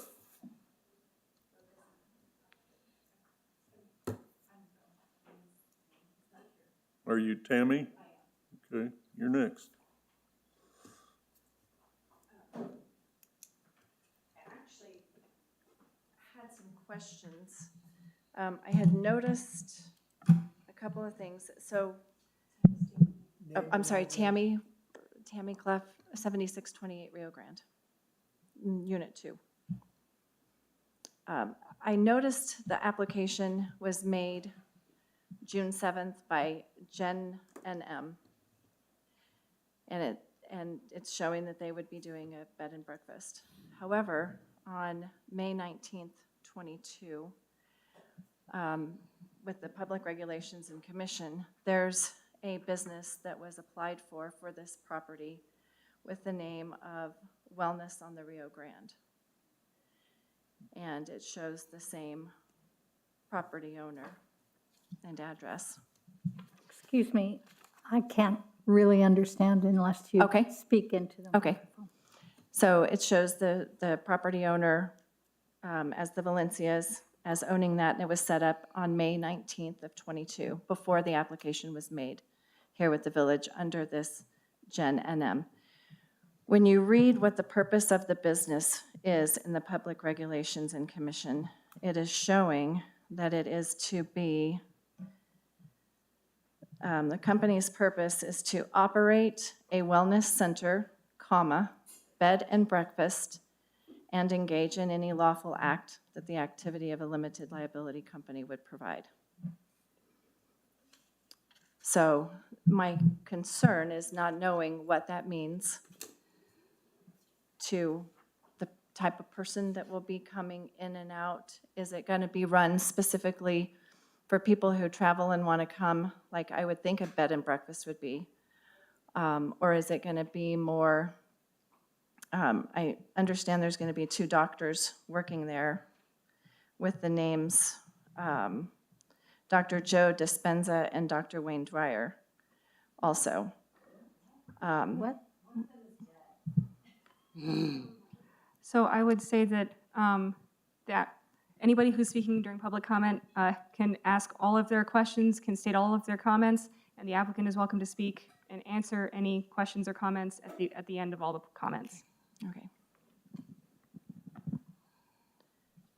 So anyway, my concern is that there's 20 parking spots allotted on this property. I'm very familiar with the property.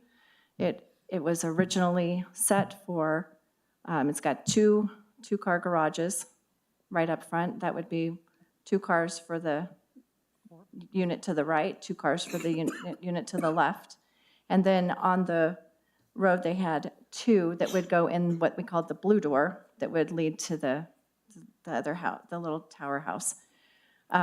So that's 6 parking spots. But what I'm concerned about is I see that there's an allotment of 20 cars, 9 that would be proposed to be on the road, which would actually kind of block out the driving path to our road. Gate or no gate, it limits the look also, you know, with that.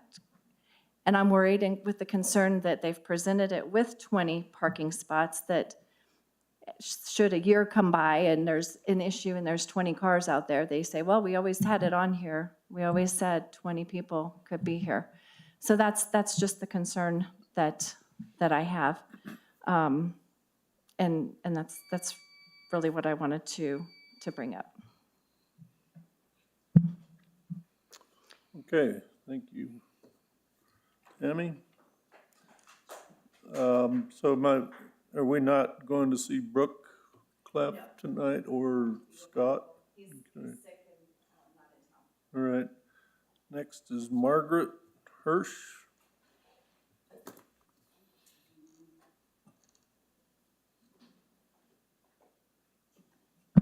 Tammy, you're tall. Hi, Margaret Hirsch, 7630 Rio Grande Boulevard Northwest, Los Ranchos, 87107. I'm speaking in opposition to the proposal for what is now a questionable business. Originally, the application was for a B&B, and let's be honest, let's call it what it is, it's a hotel. And now I'm hearing Airbnb, which is vastly different from a B&B. So I'm confused about that. And now there are rumblings and business applications that cover a quote-unquote wellness center. And I would like more information as to what that will be and what exactly will be going on this property. I'm a directly adjacent neighbor, and none of the neighbors were approached in good faith before any of these plans or processes were put into motion. Okay, our street is a gravel road without a name. And the reason it doesn't have a name is because it is a private road. It was established by Brooke and Trenton Clough as a subdivision off of Rio Grande Boulevard called Casas de los Santos. Casas de los Santos is the name of our subdivision. No consultation was made about the covenants on our road by the proposed applicants. No consultation was made by the applicants as to the use of the name Casas de los Santos. Our road has been a private road for more than 20 years. I echo Andy's sentiment. I agree. I have nothing against you guys personally. I can tell you're wonderful people. And given different circumstances, I'm sure I would be all over your wellness center. Unfortunately, it happens to be located on what is, for me, my driveway. And that's concerning. I have kids too. And quite honestly, all of our mailboxes on the road in the development are located up on Rio Grande Boulevard. In order to retrieve our mail, we must travel up our private road to retrieve our mail. No other B&B in the village of Los Ranchos has ever been developed on a private road. If there is parking, parking is within the property. I'm thinking of Sarah Bond. There is no access to other Airbnbs that cuts through any private development, any subdivision, any private road. I do not want the road that belongs to those of us who live in the subdivision. We all equally share in the ownership of the road, which means that that road is all of ours. And now, I'm sorry, it's not yours because you're renting, but part of the road also belongs to the owners of this property. That does not preclude them from staying within the limits of the covenants of the development. And that means not turning our private road into a public access point. Opening any kind of business on this property will turn 30% of our road, private road, into a public access. I don't care about a gate. I don't care about any of it. It would become public access. And you know what? Sometimes I go get my mail in my nightgown. I don't want to feel inhibited when I go to get my own mail because I'm crossing through what has now become a public right-of-way on our private road. And I believe that that should be considered as a separate application. I work in a planning firm too. Parking, I question the amount of 20 spaces. It is clearly defined in the application and on the plans, 2 parking spaces per rented unit. That's 6 parking spaces. Why then does their site plan include both in representational drawing and in wording 20 parking spaces? I think there has been miscommunication. I think that there has been misrepresentation, and I'm worried for the precedent that that sets for our village. I love Los Ranchos. I have lived here for 20 years. I do not want it to become something that it isn't, okay? We're not Albuquerque. We're not Rio Rancho. And personally, on a personal note, shouldn't do this, but I'm going to. I was denied an application for a variance to put in a swimming pool in my own backyard, an in-ground swimming pool, on the basis of sight lines and setbacks.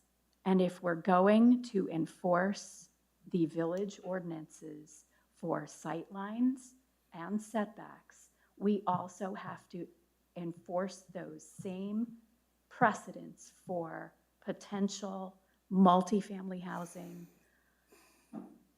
long or short-term rentals, Airbnbs, B&Bs, everything. I'm concerned about the proposed number of fire pits and grills all over this site plan. We're in a drought. It's fire danger, it's serious fire danger. I'm also worried about the age group that may or may not be staying here. If families are coming in with kids, those kids are going to want to run up and down our road, across all of our fields. And again, I go back to the point of exactly what kind of business is proposed here. Is it a B&B? Is it an Airbnb? Is it a wellness center? What are we talking about? Because right now, it's all over the place. And I'd like to know what's going to go into our development, which includes a private road all the way to Rio Grande Boulevard. Our private road does not stop at their property. Our private road includes the entirety of the road to Rio Grande Boulevard. Let me make sure I covered everything. Margaret, I forgot to set a timer, so I think you might be Cool. bumping up against your 3 minutes. But if you have something you Cool, can I'll share take with it. us quickly, I'd appreciate it. Yes, absolutely. I plan to do that. I covered the names.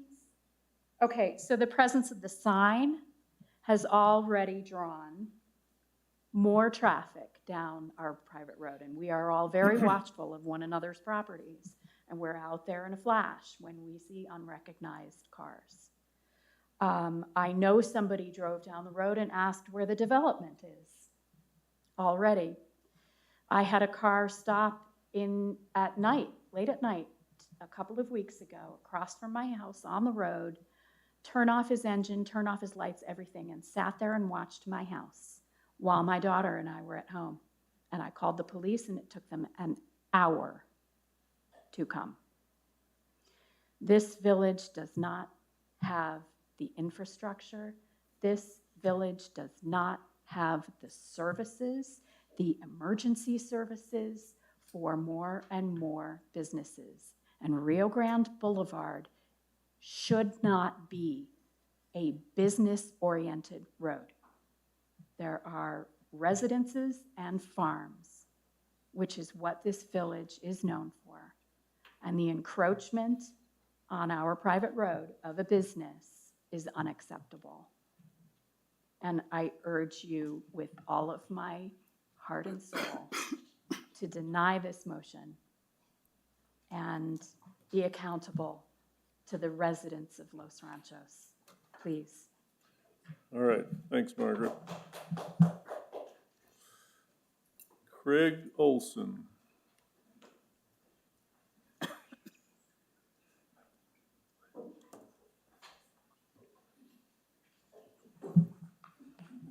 My name's Craig Olson, and I live at 7628 Rio Grande Boulevard, Northwest, Unit 4.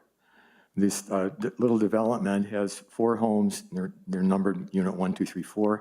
And in addition, Road 7630, where Margaret and Maggie's from, it's on the same road. So there's 5 homes involved in this, okay? I'm very concerned, and I sent in some 4 pages that got in your packet. And thank you, Karen, for reading it. I hope you all read this, okay? I have copies of this if anybody wants it, okay? I've talked to both Don, very nice people. That's not the issue here. The issue is what may come of this building, okay? I'm a long-term resident. I love the village. I love all the comments made earlier. We want to preserve the low density and the rural character of the village and of our street, okay?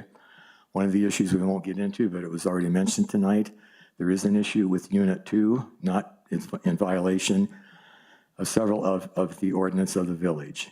And there's a whole bunch, there's up to 1920 vehicles stored there. It's been a mess for many years.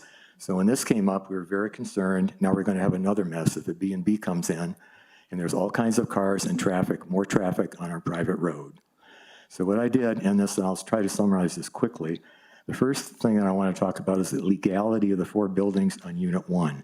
There's 4 buildings there, and 2 of them are illegal. It turns out, based on the covenants or the ordinance of the village, you can at most have 2, one residence, and upon approval, a second unit that's 1,000 square feet or less, okay? This is all in violation. So anyway, that's on this, if you read this, okay? It's illegal to have more than 2 units. They have 4 units. So I wanted to add, when I first bought my property, I checked taxes, and I couldn't believe this. This is in 2004. The taxes on Unit 1 were 1/5 of what my taxes were for Unit 4.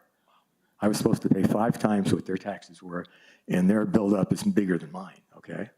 So I went to the assessors, complained. They didn't do anything, okay? I won't go into that anymore, but I thought something's fishy. How can that be that far off, okay?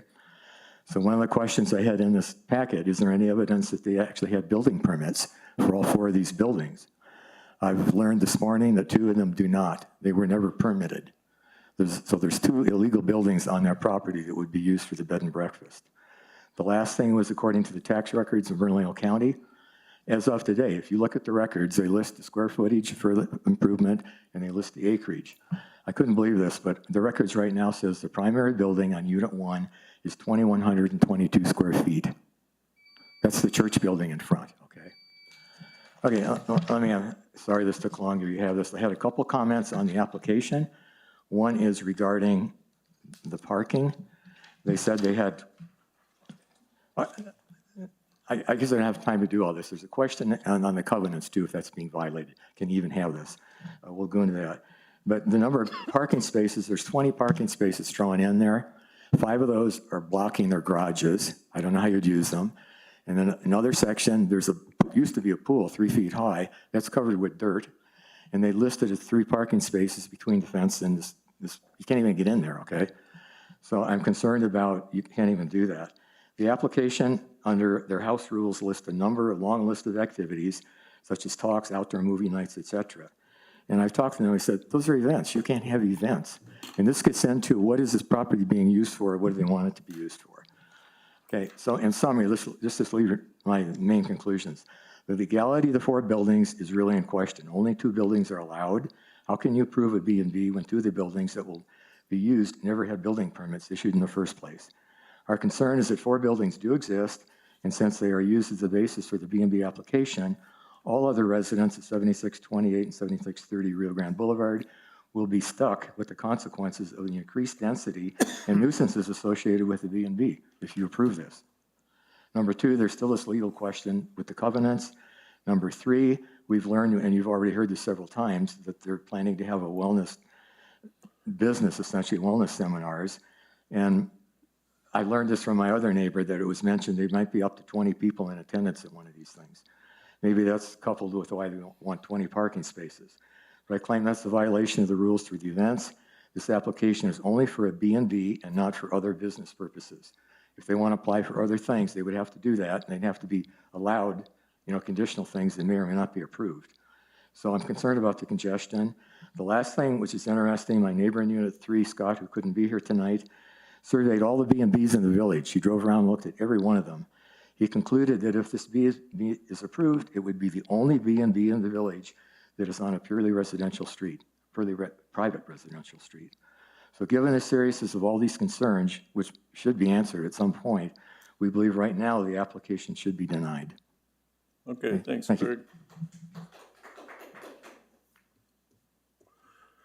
Okay, up next, Veronica Navigator. Hello, I'm Veronica Navigator. I live next to the residence that we're talking about, 7634 Rio Grande Boulevard. And I'm up to oppose the Wellness Center or Airbnb. And I can tell that you are beautiful people and very nice. And it hurts me to, to be in opposition to your dreams. I've worked in therapeutic field for a long time. So I understand also what the turnover can be during a day. If you are starting to do some body work and things like that, a lot of times you'll have a turnover of, maybe 60 minutes, maybe 120, maybe longer. And where it's beautiful for the person who comes out, if you're around there and you have cars coming in and out, it can be a nuisance. And it is a beautiful place, but it's coming at the expense of your neighbors who also love that and cherish that beautiful space. I'm concerned about the possibility of a wellness center just because from being in that industry, I realize how many people actually show up to events like that. I don't know from your, I would like you to address it when you come back up about a doctor being on the staff and the possibility of having that doctor. What would you be doing there? As far as, was that a medical director? Would the medical director be on site? How many hours a day? If the medical director is there, will there be orders coming from the medical director? These are all important things for one private. So, it is a private road, and you have all these, it's a kid's road. The idea that you would put up a gate, and I've gotten in trouble for a gate, so I can feel that. That you would put up a gate on a private road and lock the residents in, but it's the only little private street that they're so kind to let our kids use to ride our bikes up and down. My kids walk to Maggie's house through that private road. It's the one place, because it's been so congested and there's not the infrastructure, there's no sheriffs on the street, to be honest. It's the one place where we're like, yes, you can ride your bike up and down this road. You want to take the dogs for a walk? Take them up and down this road. And all of the neighbors look out for our kids. All of them slow down when they see the kids. It's this one tiny escape. And the whole area is beautiful, and we do take the kids other places, but it's some place where they have a little autonomy on that street, and it's very nice. I'd like you to address the medical director, if that's even a thing, the possibility of a doctor, and if there would be any sort of drugs or orders sent by a medical director. Thank you. Thanks, Veronica. Andy Pope. Mr. Pope already spoke. Oh. Andrew Pope, 7634 Rio Grande Boulevard. I just wanted to make a comment on the covenants. That I understand that the village isn't obligated to enforce those, but I would strongly encourage you as members of this community to please consider those strongly in your deliberation. They were dreamt of, and people in similar situations to you granted those at some point, so I think we should try to uphold those. Thank you. Thanks, Andy. Is there anybody else who wants to speak in favor of or in opposition to this application who has not been called on yet? Ms. Chavez with a Z. Once again, my name is Loreta Chavez Smith. I'd like to talk about, What's your address there, ma'am? I'm sorry? Oh, What's my your address is address? 536 Chavez Road Northwest. Here we go again, inundating 5 houses, 5 families with the business. How many bed and breakfasts are there going to be allowed in this village? Do we have a number? Nobody seems to answer that question. Yet we keep approving bed and breakfast after bed and breakfast after bed and breakfast. This property now has 4 places, 2 that are not legal, that are built on there. A bed and breakfast, by definition, is one house where you have people in your home. Not a cottage here, not a cottage here, or a cottage here. That's a small hotel, motel, whatever you want to call it. Is it not? Is that a bed and breakfast? So on this property here alone, these people now are going to lose the property value. If you put a business there, their property value is going to sink if they want to try to sell, because now they're going to have a business. Please look at this application very seriously. There are so many red flags going off on this application. And I read the whole application that was put in you guys' package. It's scary. Please take a look and deny this. Thank you. Ms. Loretta? Anybody else? Okay. Would the applicant like to respond to any of these comments? If so, please come up to the podium.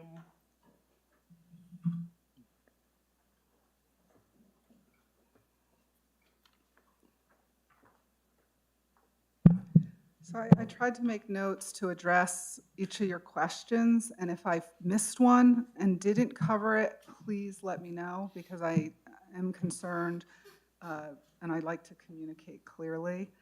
The first thing I wanted to mention was looking over the covenants. Last week, I got a copy of them and looked through them all in detail. And there was a little sentence later on in the covenants that talked of bed and breakfasts being allowed.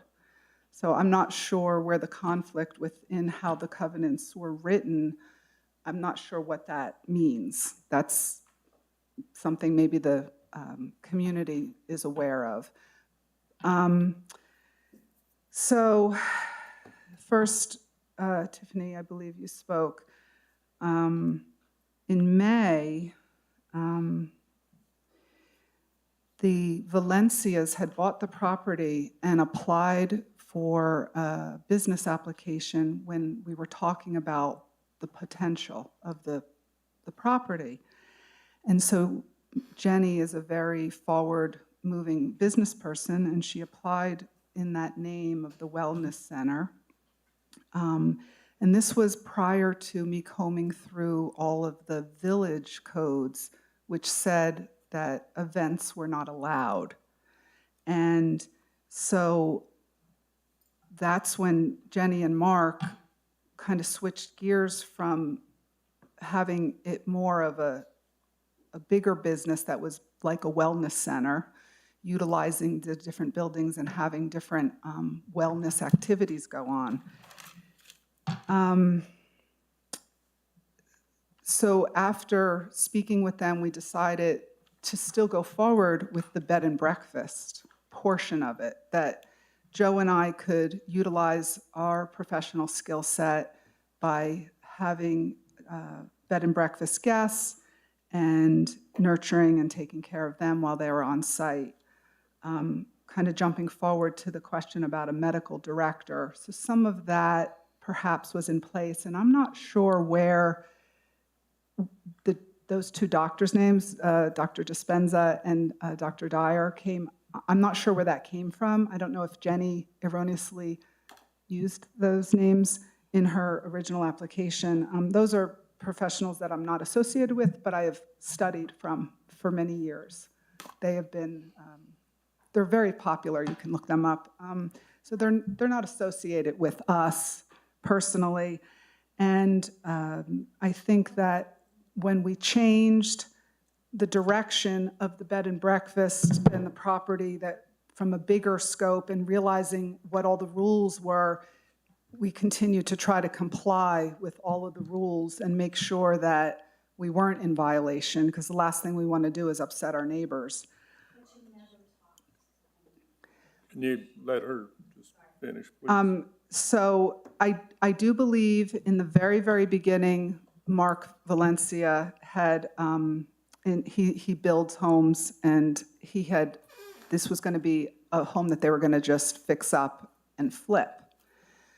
And after meeting us, they decided to venture into a new realm of business that they had never been in before.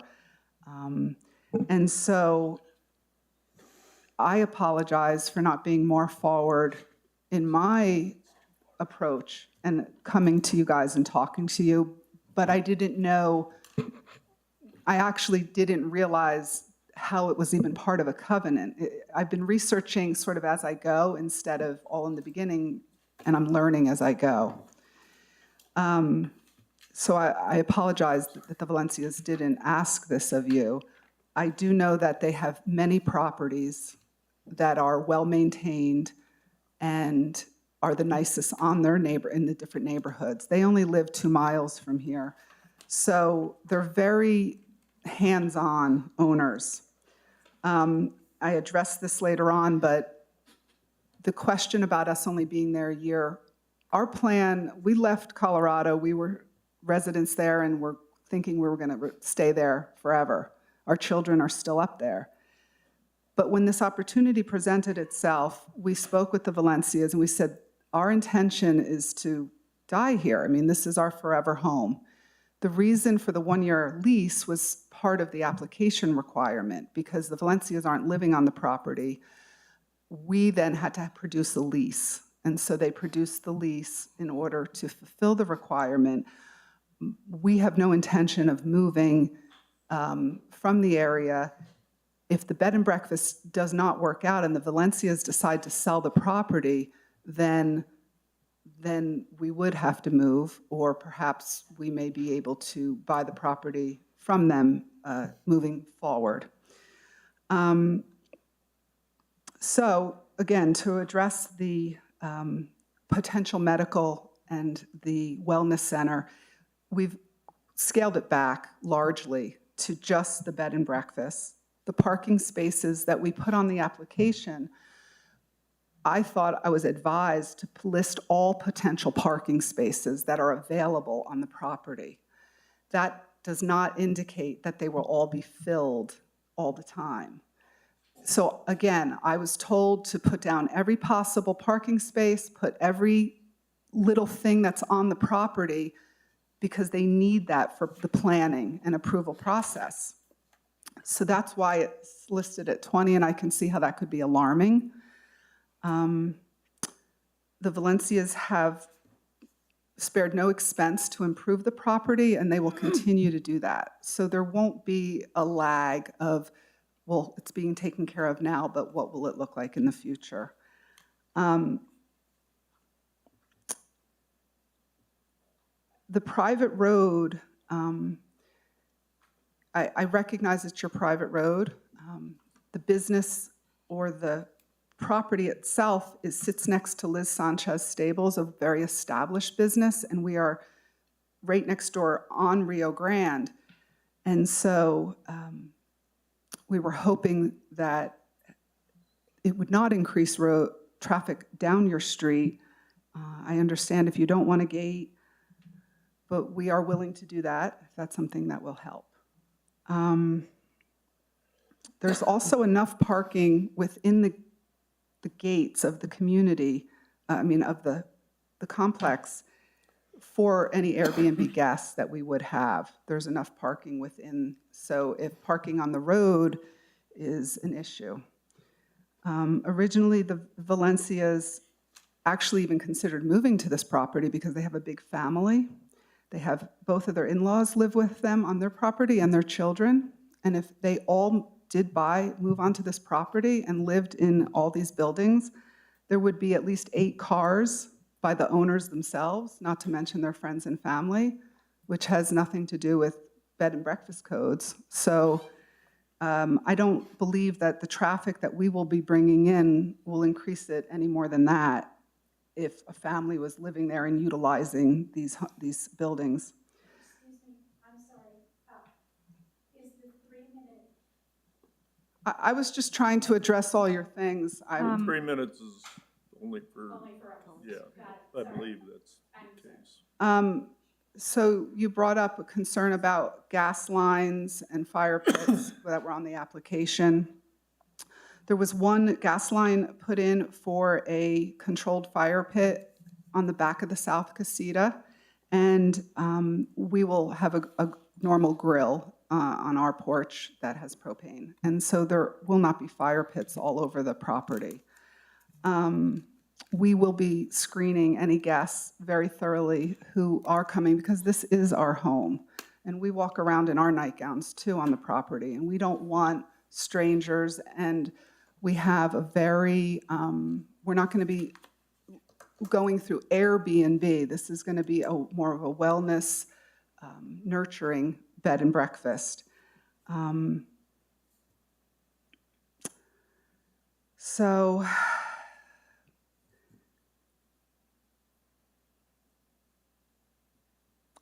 I think that I addressed most of the things you spoke of. Was there anything else that I missed?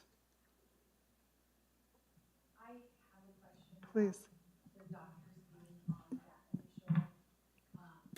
that initial, Ma'am?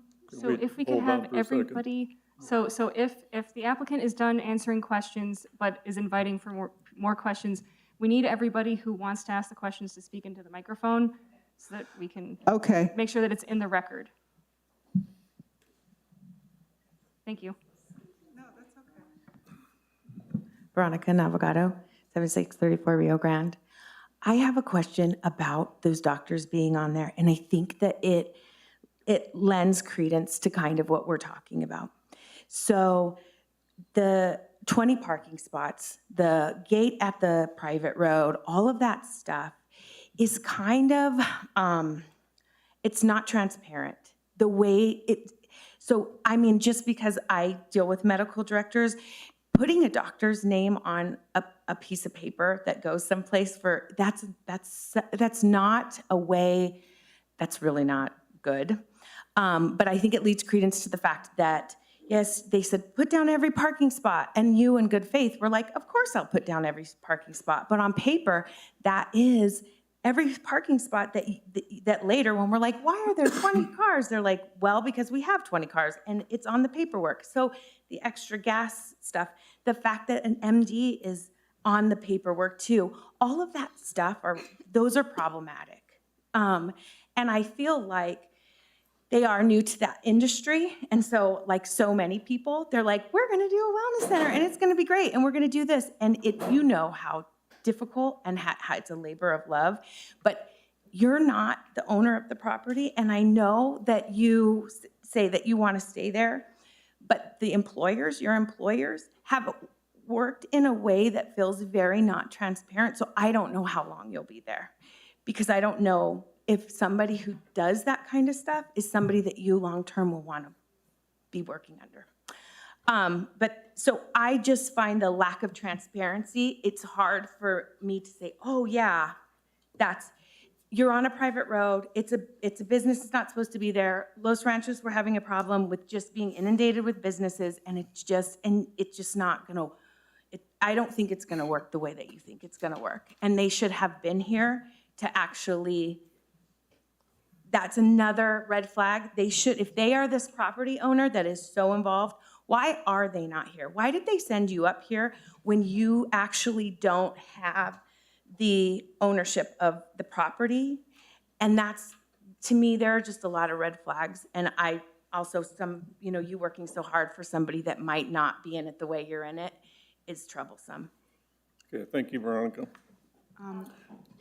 The Valencias had a very large family trip planned months and months ago to Europe, and they were flying out today, and they very much, Jenny wanted to be here, and unfortunately the flights even put them over the Atlantic during this meeting, so she couldn't even kind of verbally get in on the phone. I pride myself on being a good judge of character, and my husband and I never would have left Colorado to start this venture had I questioned the Valencia's character. I think that the project took many turns as the different rules and regulations were revealed and continued to want to make it work. And Jenny needed to put an application in for the name, and even that was something that is being amended because I learned that Casa de los Santos is the name of the whole community. Wait, can we just let her finish, and then, we can't keep going back and forth like this all night. So You either I have think a there's a couple different comment, or issues. you need to. A couple issues was that there was a business license pulled for the LLC or for them, and then the bed and breakfast application went in, and then I think that's the conflict that you're speaking on. And I tried to reiterate that the original intent was more in lines with that, but that is, we know now that that can't happen at this property. And so we applied and ticked all the boxes through the village codes for bed and breakfast. And so that's where we're at now. Okay. No, right, everybody just chill out. So this has just gone a little bit too sideways. This woman has a right to speak, and all you people have a right to listen and comment on it, but you need to let her finish. And then the questions need to be answered succinctly without going on and on. I'm not trying to take a side here. I'm just trying to stand up for this process. She started a question. Can I please? Hold on. Are you completely done? I believe I completed. Okay, then next is who would like to come up and speak their concerns. Okay, we're going to put you on the 3-minute rule. Less than a half minute, okay? The question is on the covenants, okay? There's conflicting comments in the covenants. In section 2, and it's in the notes that you all have, I'll read it. Is the only permitted use within the Casas de los Santos subdivision single-family residential dwellings shall have a minimum area of 2,000 square feet. That's right up front. Later on, there's a comment number 27, which is pretty obscure. It's a long paragraph. It said no obnoxious or offensive trade or activity, da-da-da-da-da. At the very end, the second little sentence from the end, it says bed and breakfast operations are permitted. So it conflicts with itself. So if this were investigated legally, I don't know which way it would go for sure, but it's very odd that it was just thrown in as an afterthought. That's all. Mr. Chairman? And I would just like to note for the record that that was Craig Olson at 7628 Unit 4, Rio Grande Boulevard, Northwest. Mr. Chairman? Yes. May I ask Attorney Winter a question, if she could? You certainly may.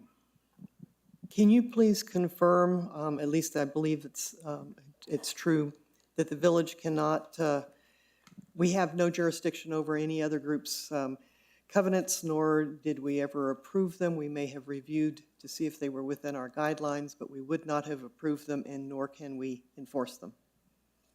Mr. Chair, Commissioner Holman, you're absolutely correct. The covenants are subordinate to your ordinances, and they are a private matter contractually between the area, the neighborhood, and the owners. Thank you. Okay. Hold on. I'm trying to figure out procedurally. So procedurally, Where are we? Chair Gay, We have heard from the public comment. We have heard from the applicant responding to the public comment. At this point, I would say that we can have the commission ask any questions that they have of the applicant, and then we can close the floor for comments, and that the commission can deliberate. Okay, that's what we're gonna do. So no more public comment.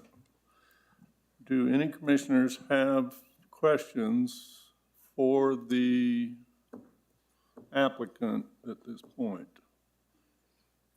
I have a question. I have a question for Director Justice. The way I read it, we're trying to decide if we're going to approve a bed and breakfast. There's all this discussion about wellness. Are we approving that, or that has nothing, or that comes on later? It sounds very complicated. If it's a bed and breakfast, you went through the steps.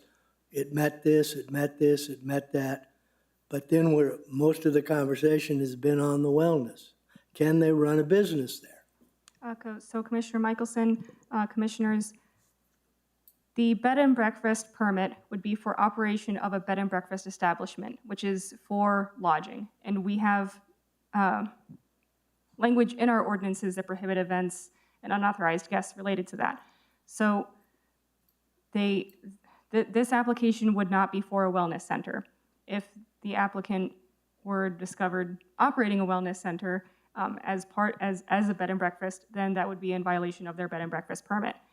I will say that the applicant can have a home occupation permit for a wellness center. That would be a completely separate permit and go through a completely separate process. If they did get a home occupation for a wellness center, they would have to apply with the Planning and Zoning Department, and we would do a public notice to everybody within 300 feet of the property of that application. This is solely for the bed and breakfast. Thank you. Mr. Chairman, I have a question also. Yes, Commissioner Barrow. I have a question of Ms. Volpe. I'll speak for myself alone. I'm very impressed with your sincerity, and you have a kind and delightful manner about you. But as a non-owner, may I ask you how long your contract is for? Is it a year, 5 years?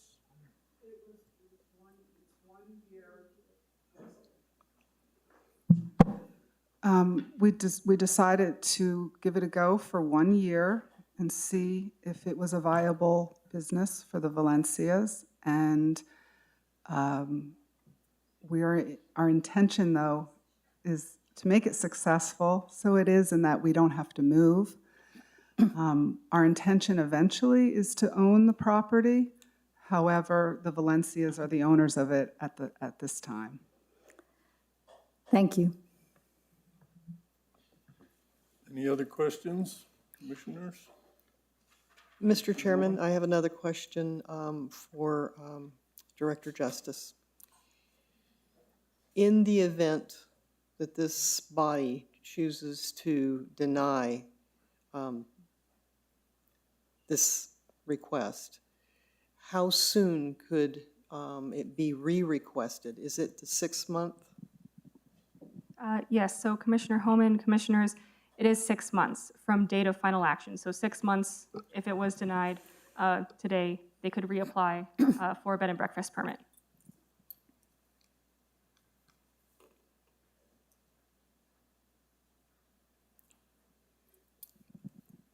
I have a question then for the applicant.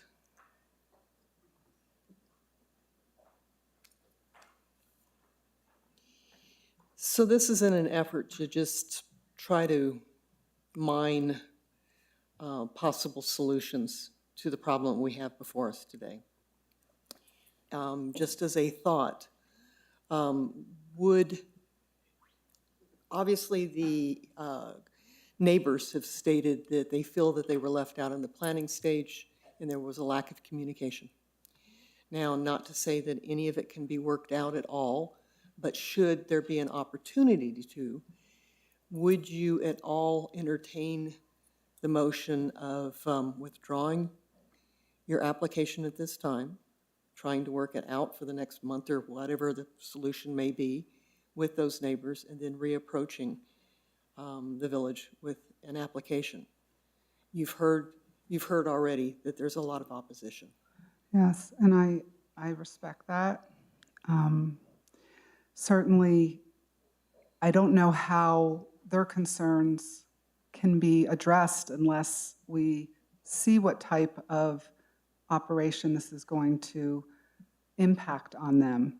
Having the rental units and seeing that we are peaceful neighbors, that the traffic will not be over the top like they perhaps think it might be. The only way to do that is to do it. And that's why we were trying to conform to all the village codes. And the property owners, I mean, normally when you buy a property, you don't consult all the neighbors with what you want to do with the property. So I think maybe that was the thinking of the Valencias. I can't speak for them on that issue. So I hear your question, but I'm not sure how to address their issues other than to show that it's going to be a peaceful establishment and it is not going to negatively impact their quality of life.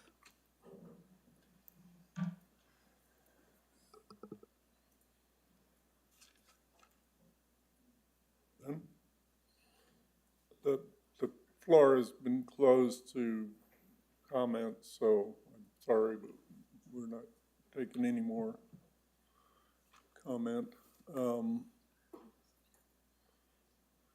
unless we reopen it.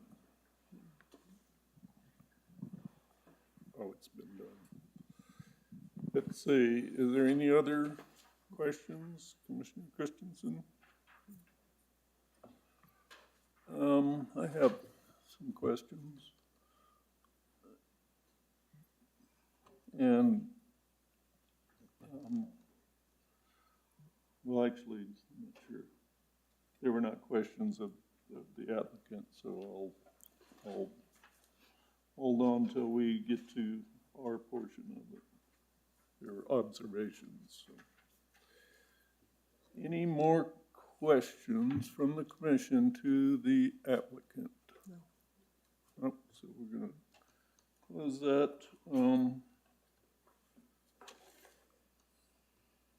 Let's see. Is there any discussion on the application prior to the motion from the commission? Well, here's mine. Once again, the public notice was not displayed where the public could see it. And we've gone through this a couple times before. It was displayed on the driveway, I get that. That is not the, it's not what the Director of Justice, you can tell me if I'm wrong again, but I believe last time we covered this, it specifically says that the public notice needs to be easily, or it needs to be seen from the closest public road, and it was not. It was in a driveway, and I had to drive down the driveway, and it says no guests. It doesn't say no trespassing, but it says, you know, only guests and something. And I am not easily offended or afraid to drive down people's driveways, but I drove down that driveway, and I was not given the best welcome in the village of Los Ranchos, to put it that way. And I know fully why, but you know, that's beside the point. That's where the notice was, and that's where it was. I didn't put it there. I believe it was supposed to be put on the boulevard or the closest road, and I can be corrected maybe, but I am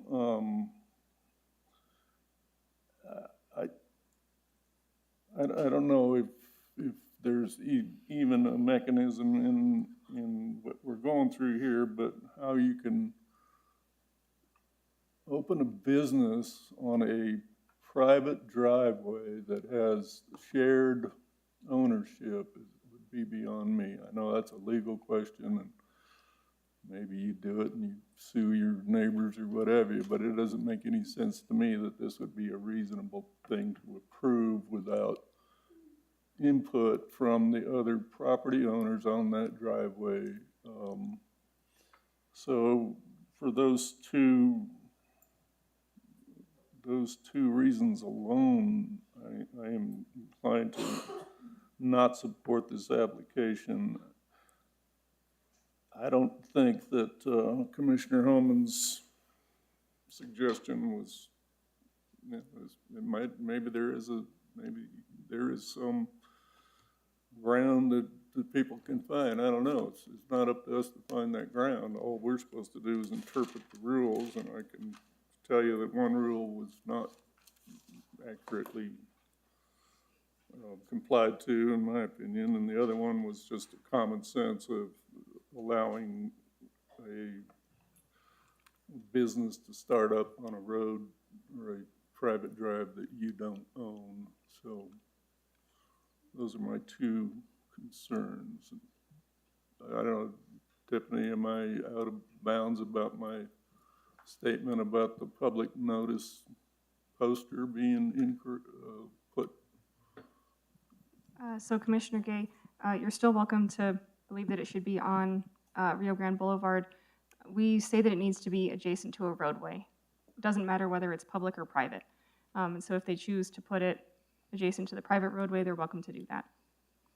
Is that literally what it says? Adjacent to a roadway or adjacent to a public roadway? Because that's my understanding, is this a public.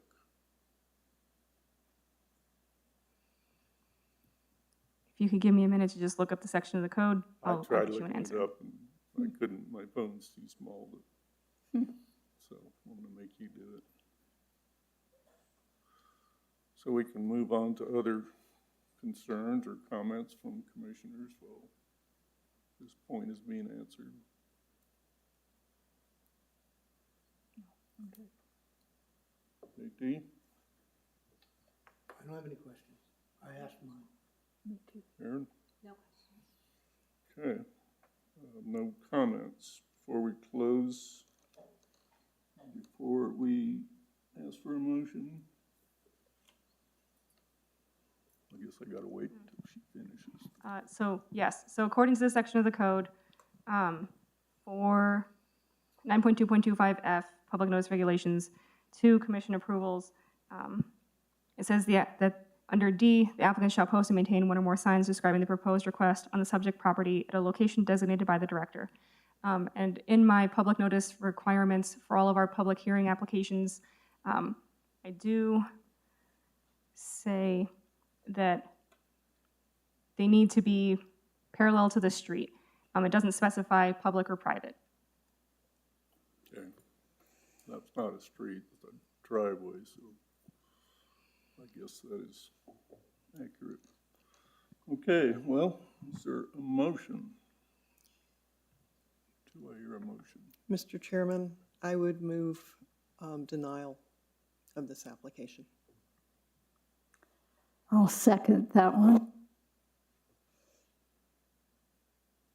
Okay, so Commissioner Holman to deny it. Barrow seconded that. Is there any discussion on the motion?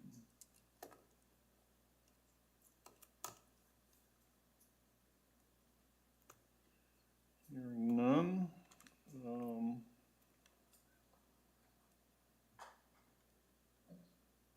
Close comment with Commissioner.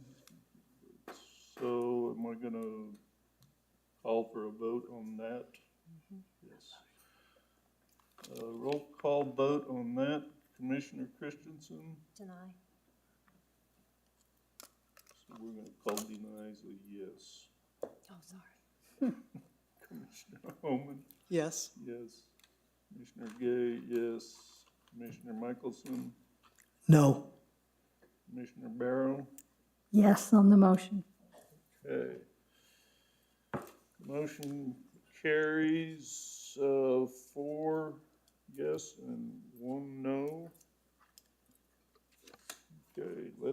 show the public hearing, item 4B, the request by Mark and Jenny Valencia for a bed and breakfast permit is formally closed.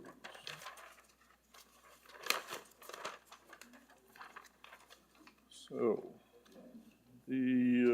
thanks everybody for that. Item 4CB 2206 has been withdrawn, as we have heard, so nothing to talk about there. We move on to old business. There is no old business. New business? No new business. Reports, Planning Department report. Director Justice, may we have the Planning Department report? Yes, Chair Gay, Commissioners, so in terms of COVID-19, the Planning and Zoning Department is operating in person, and so while the office is open for walk-ins, residents, businesses, and contractors are encouraged to schedule an appointment in advance. And as you can see, Planning and Zoning Commission meetings have returned to in-person and will be in person for the foreseeable future.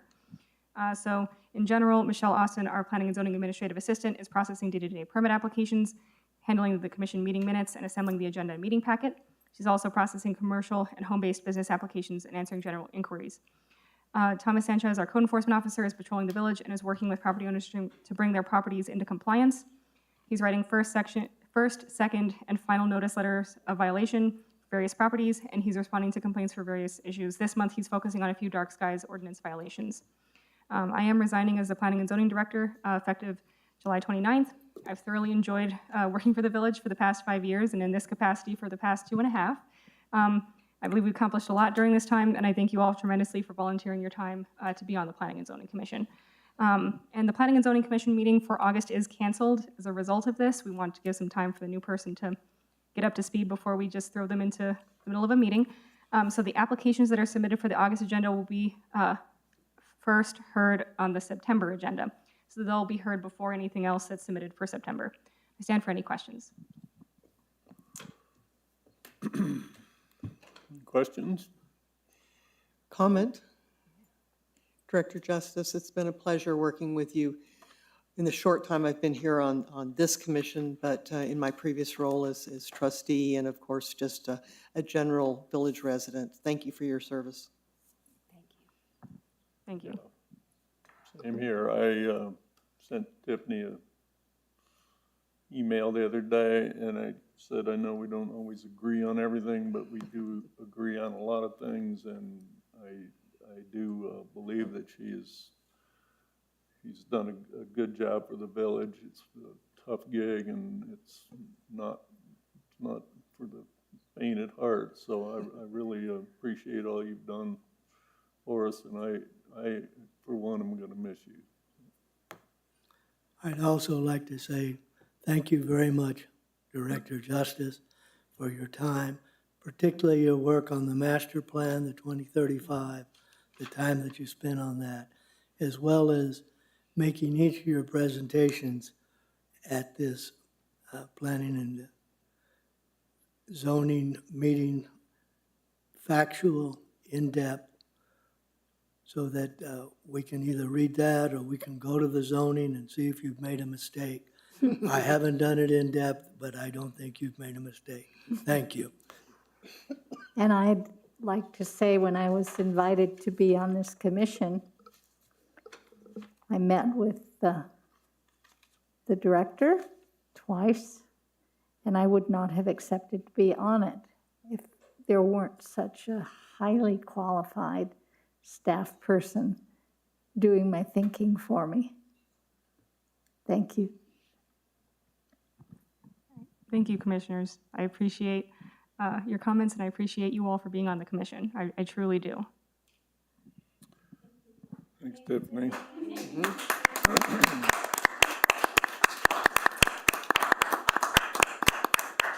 So when the last zoning director left, they gave him cake. I do not see a cake. It's not the 29th yet. What's that about?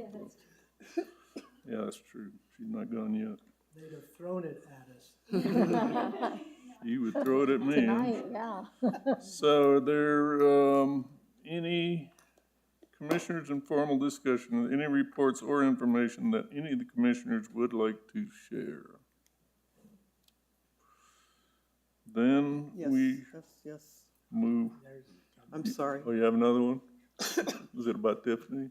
No, it's not about Don't Tiffany. give her a big head. You know, I just want to comment and applaud the village residents for coming together despite what are pros and cons and differences on issues that may be before not only this commission, but the the Board of Trustees as well as this commission, because it takes a village and everybody's input to make the changes and the future focus that we want our own community to be in. So, you know, thank you for putting forth the time to come together to work on these issues. And I hope you'll continue to have your input heard at either one of these forums. And when we get around to the next master plan, please be there and you know, volunteer to help work on these things. 20 years from now. Yeah, well, it won't be 20 years from now, but I mean, I remember working on the 2010, you know, and it takes a lot, and it takes people from all different persuasions with different focuses on their life and different lifestyles and different interests to bring forth the changes and the continuity too that we all need and want. We won't always agree with each other, but at least if we can be civil and hear each other out, we can come to, you know, a pretty sound decision that'll at least meet in the middle, hopefully, for everybody's interests. Yeah, that's well said. I wish everybody that was here when we started the meeting was here now to hear that, and I hope everybody that was here at 7 o'clock comes tomorrow to let our Board of Trustees and our mayor hear the same thing. So, if nothing else, the meeting for July 12th, 2022. Sorry, Commissioner Gate, we do need a motion to adjourn the Motion to meeting. adjourn. It's like, it's way too I make a motion to adjourn the meeting. Okay, And we need a second. Second. now, there you go. That's much more. The meeting for July 12th, 2022 is adjourned at 10:07. If you get the other end of it out of there. 10:07. Thank you. You bet. I mean, I hate to see when neighbors are. I thought yours were really sincerely thinking that, like I said, I work in the planning department too. I'm glad I'm just there doing. Well,